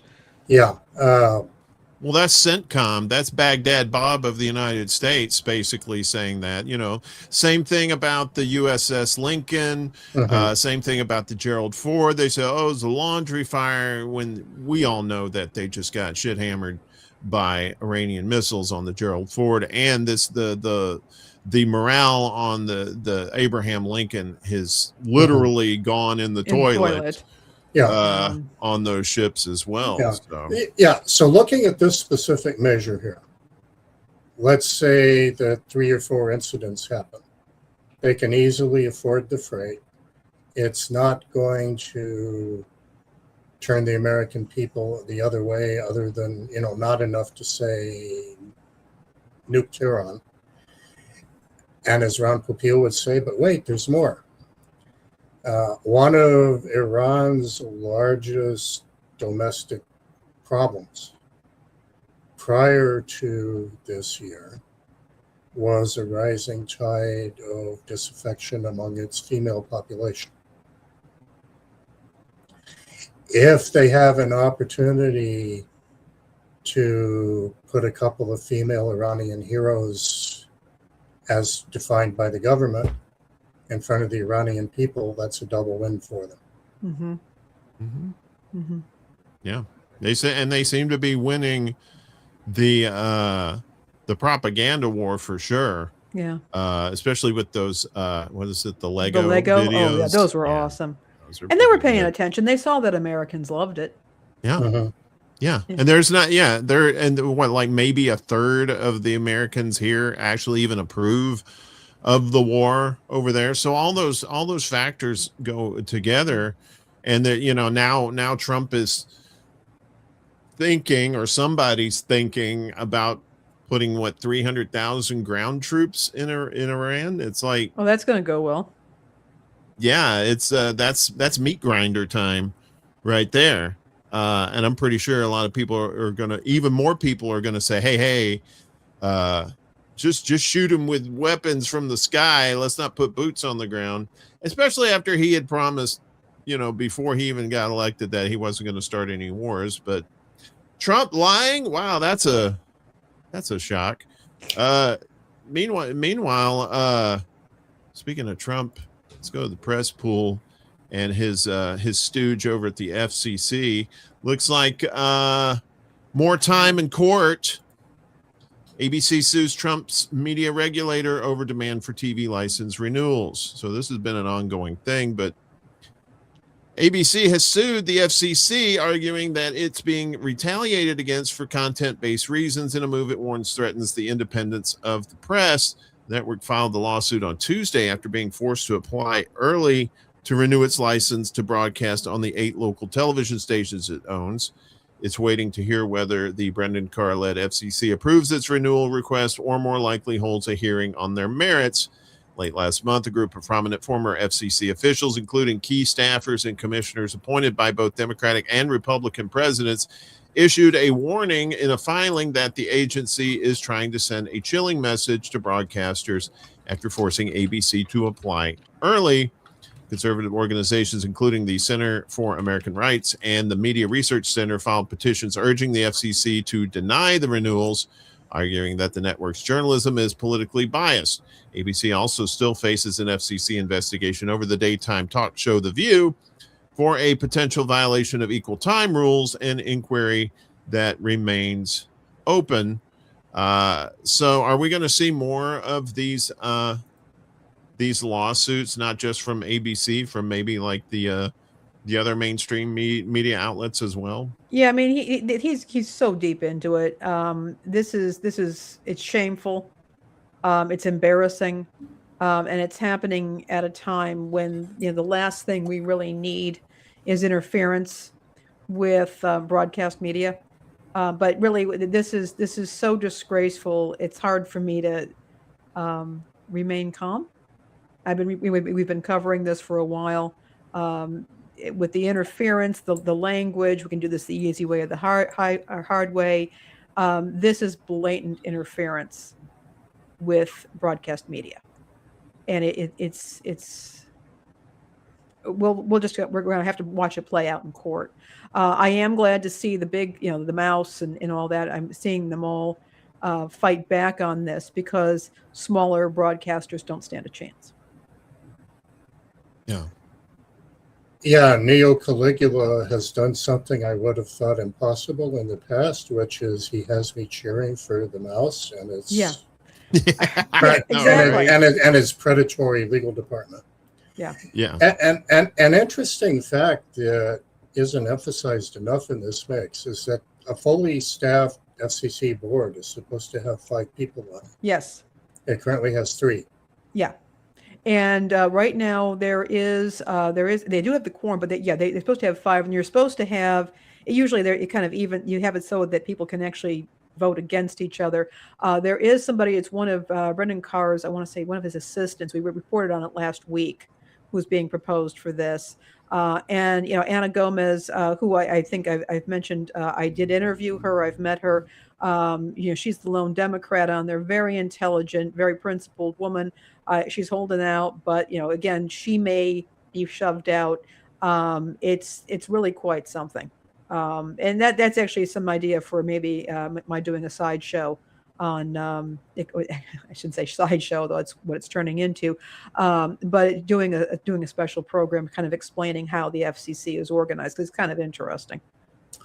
One thing that ended up surprising me, and that's hard to do in my old age, is that when Carrie Lake got bounced from USAGM's periphery, I'm surprised that she wasn't hustled over to the FCC, given her limited broadcasting background was what got her attached to USAGM in the first place.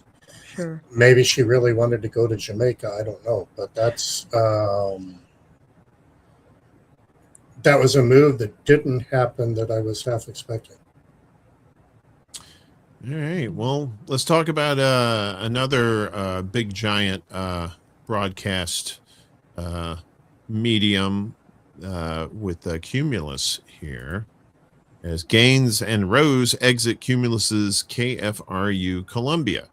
As Cumulus Media continues its culling of local personalities at its stations across the country, the majority of those being let go served at music outlets, but there have been talk hosts also getting pink slip, including KFRU, Columbia, Missouri talk hosts David Gaines and Simon Rose. Gaines posted to Facebook, as of this week, I'm no longer with Columbia's heritage radio station, KFRU.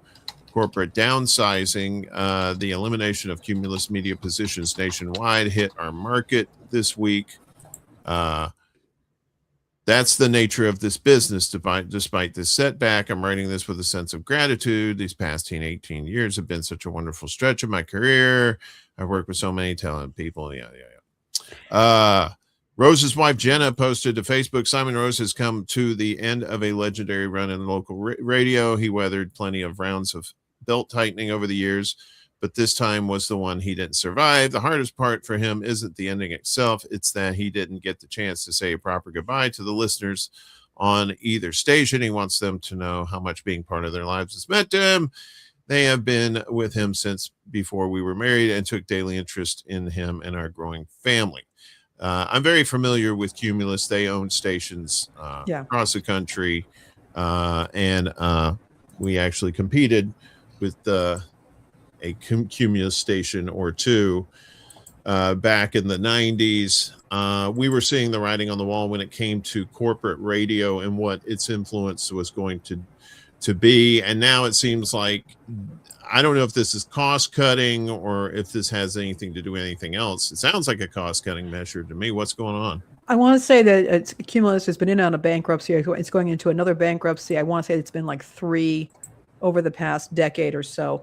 One of the things that needs to be kept in mind is that this latest reorganization is seeing an effort, and which may very well be approved, of Alden Global Capital coming in and buying some of that up. That's a private hedge fund that has been destroying newsrooms all over the country. They go into local newspapers and they gut their news departments because, of course, they're a hedge fund. It's not their role is making pure profit. They're not even a for-profit media company. They're not associated with the profession of media. So I think that's something that people have to keep in mind here.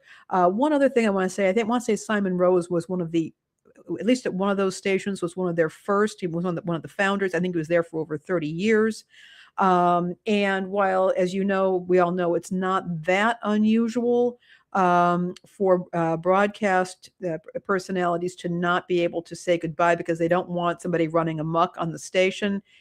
Usually when a person has been around that long, they know the person's a professional, they will let them say goodbye. That did not happen. I think that's incredibly cruel, not only for Simon Rose, but also for the listeners who have developed this. And we talk about the fact that so many areas have become news deserts, and here we have another live and local station that has lost trusted personalities at a time when things are somewhat chaotic in this country. And I want to point out that this is, partly due to this large corporate organization that is trying to operate locally. Radio doesn't scale that well. For big stuff, it really does well when it's small. And then when you have a disinterested hedge fund coming in, and there's going to be more and more cuts, this is what's going to happen. The writing's on the wall, and I really feel bad, not only for those who have lost their jobs, but also for the listeners in those areas that depend on these stations. Definitely. So we're running a little bit on time, so let's go ahead and head over to our bottom feeders here. And this one in particular, is I want to say pretty shocking, but that would be very poor taste, which I'm not above, actually. But, in this case, I should be better than that. But the Orwellian company behind ICE's new electric shock gloves. This is some scary stuff. So in 2022, Assistant Chief Adam Gluck of the Cape Girardeau Police Department in southeastern Missouri purchased electric shock gloves for his officers after learning about them at a trade show. And his employees, he said, couldn't get enough of them. Probably sadists. If I tried to take away the gloves from those officers at this point, I think we may have a mutiny on our hands, Gluck joked on a podcast interview a couple of years later. They've grown really attached. Yeah, I'm glad you can joke about stuff like that. Mm-hmm. The shock gloves, he went on to explain, allow their wearer to inflict pain without leaving the sort of marks that could look bad to witnesses or leave an officer vulnerable to lawsuits. In today's society, everybody's filming everything. Everybody has a cell phone, Gluck said. If an officer punches someone on camera, that can go viral in an instant. Even a standard taser leaves puncture wounds, but the glove is low optic and it looks better on video, and it looks better to those witnesses. With a glove, you can achieve all kinds of fascism. I'm sorry, with a glove, there are no burn marks or scars. The gloves, manufactured by a company called Compliant Technologies, that doesn't sound dystopian, have been used by police, sheriffs, jail wardens, and even school resource officers for years. They've been described by groups like Amnesty International as readily misused for torture. And this week, ICE published a plan to order $20 million worth of the gloves right there. The device is called a glove. Wow, that's original. Which stands for Generated Low Output Voltage Emitter. It looks like a regular padded black utility glove, but when the wearer presses a small button on the glove's wrist, it produces a painful electric shock. There's the button right there. We have a saying, feeling is believing. Compliant Technology CEO Jeff Nicholas said in one 2022 YouTube video. In promotional clips, you can see people losing control of their limbs, falling to the ground and crying out in pain after a light touch from the glove. In 2022, the company called it a weapon in Instagram posts. Since then, though, it's downgraded the language to a conductive distraction and de-escalation device, branding the technology on its website as humane. Oh, is it really? Human rights organizations like Amnesty International have long raised concerns about electric shock devices like the glove, as well as other products that Compliant Technology sells, like electric shock belts and vests, which the company recommends for prisoner transport, courtroom use, and use on combative individuals during medical procedures like blood draws. Yay. The technology is unregulated despite the clear human rights risk associated with its use. Amnesty researchers wrote in a 2025 report detailing instances in which electric shock devices have been used for torture. The report ends with a recommendation that countries cease use of, decommission, and destroy any stockpiles of such prohibited electric shock weapons. So, but of course, the United States says, more, please. To which I respond, okay, carry a bucket of water with you. And when they turn those things on, sploosh. Oh, oopsie sauce. I bet that hurt. Although I don't know how that would work, but here we are. Yeah, I was pretty dismayed when I found that story. Yeah, it is. It's the mirror universe there, Chuck, from Star Trek, where, it's like, what do you, the main purpose isn't to control people. The main purpose is to get away with hurting people. It seems like that's what the, assistant, police chief or whatever says, like, you can get away with shocking people with these gloves, better than you can with tasers. Wink. I remember hearing years ago about one thing that the cops would sometimes use. This was back when we had the old yellow pages, but phone books. They would hit people with phone books because they didn't leave marks. Yeah. And they just found ways of doing things that didn't leave marks. And when I read, it's so disturbing. And then for this police chief to be joking about and say, hey, I'd have a mutiny if, these guys can't get enough of them. These crazy psychos would kill me if I took away their torture devices. So we gave them a badge and a gun too. I know, right? And it's like, this is in what was it? That was in Missouri too, and very, very red state.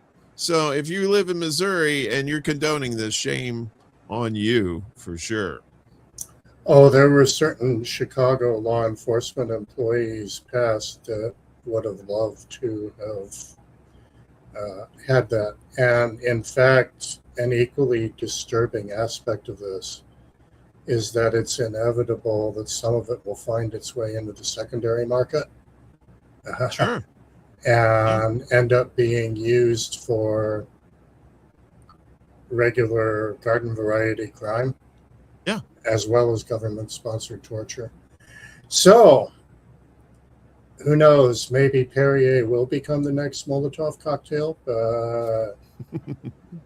I guess we'll find out. Yeah, you make a good point of that going into the private sector and criminals getting a hold of these things and using them for nefarious. Because that everything else, like whatever the cops have, a lot of times they'll end up in private hands too. What's to say these won't end up in their hands as well? No pun intended. Well, pun intended, maybe. We sometimes forget that while there are plenty of law-abiding, upright, morally sound law enforcement officers, there are also dirty cops, ones that, even without being corrupt as we would define it, are prone to excess, and ex-cops. There are a lot of places that these devices can leak out to people that even fans of the gloves would concede are not desirable customers. Coming to a govx.com near you, probably, because that's where all the other military and government stuff goes to. We always like to leave you on a high note. Instead of shocking hands, how about shocking prices for old-fashioned drinks? Not like drinks that are old-fashioned, but the actual old-fashioned. It's a 2026 price map. What an old-fashioned costs on average in all 50 U.S. states. So you have like there's an actual map here. Let me just get that to it. Ooh, that's a big old United States. So fashions in every state. Seems like if you're into that sort of drink there, if you're like, 90 years old, they're the states with the most expensive old fashions is Nevada. That makes sense with Vegas, Hawaii, New York, Vermont. Where's that Vermouth? And Utah. And the states with the least expensive old fashions: Wisconsin, Nebraska, Mississippi, Iowa, and Oklahoma. And we need to keep in mind that a Wisconsin old fashioned, in some cases, is made with brandy. So it's a very different sort of a drink. In fact, even if you go to some northern Illinois restaurants that are push up against that border, if you order an old fashioned, you may be offered a brandy old fashioned. Yes, and you may be offered a walker and a pair of Depends undergarments too. Yeah, that too. In Utah's case, I can see this as a supply and demand issue because they have a lot of restrictions on alcohol service too. I don't know what it used to be. It used to be to buy liquor, you had to have a membership at the restaurant, and you had to pay for it. It was crazy, but yeah. So if you want your old fashioned, head up to Wisconsin, or if you're down south, go to Mississippi, and out west it's Iowa, Nebraska, and Oklahoma. But I remember when mixed drinks were nowhere near that, and oh yeah, you go to a bar now, those things are just like through the roof. That's why a lot of people do the old pregame at the house, right? Do. They get their drink on and get nice and lit at the house, and then they'll end up at the bar and have something to sip on for the rest of the night. That's how you have to do it in this economy, folks. And it used to be in Las Vegas, the drinks were cheap, but after the mob broke down and they got the corporations came on in there, and then everything went sky high. Yeah, well, Vegas did just go ahead, Bill. The mob understood that getting you pasted was a loss leader. But corporations need ROI on absolutely every piece of the product chain. Indeed. Or absolute itself. The alcohol. You see what I did there? Which you said absolutely, and I saw what you did there. No, I'm sorry. You probably wish you were Stevie Wonder there. We didn't see it. That's fortunately for you guys. Well, you don't get to see me again today. So we're done. Bill, we appreciate you coming on. Do you have let me go ahead and get your website up here. Okay. And so tell us about your website, tilfordproductions.com. That's actually more of a business site. If you're looking for my program specifically, there are 2 Facebook pages where you don't have to log into Facebook to see them. And one of them is from, it's okay to go to that site, Tilford Productions. Can you access those Facebook sites from here? There's a Facebook link at the bottom of it. Yeah. There's also, I'm putting them, they're also in the show note newsletter, the Substack, and I'm putting the link in there that will take everybody to what they need to get to. Yeah, because my primary website does not carry program schedules. The Facebook pages do them. Okay, so that's the business site, but that'll link you to the other sites as well. Right. And yeah, what the website will do is show you the different recordings I've been involved with, which you might Right on. want to go out and enjoy as well. So cool. Anything else before we get out of here, Lainey? Any final thoughts? Appreciate everybody showing up. We had some pretty lively discussion today, and we do love your comments. You know, whether you're pushing back or agreeing with us or want to add something else, we really do appreciate that. We also appreciate when you subscribe to our social media, the link tree. We've put the link in there. We've put underneath the video. And if you could subscribe to our YouTube channel, our actual YouTube channel, we'd super appreciate that as well. Thank you all so much for your support. Yeah, and go ahead, Bill. It's always fun to be on with you. Thanks for the invite. And if you do one on Flock coming up, I'd love to have a little piece of that because it really is a hot button local issue here. Actually, we're working on something, another project. I'll talk to you later about that, Bill. But yeah, absolutely, we'll figure that out because we want you to be part of that discussion. Yeah, so we're on several outlets now. We're on YouTube, Rumble, Facebook, Instagram Live, but you can catch our clips also on those sites as well as TikTok too, whenever they'll allow you to show some of the truth to people. So a lot of times they don't. But also in our descriptions down below, we have our mutual aid links to, if you can donate or share out the links, that would be great help to people in our community. And as always, I appreciate everybody that shows up live for these shows. If you're watching us later, we appreciate you as well.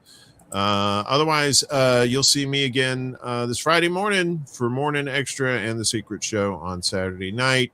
Come out for that. Should be a good time most of the time.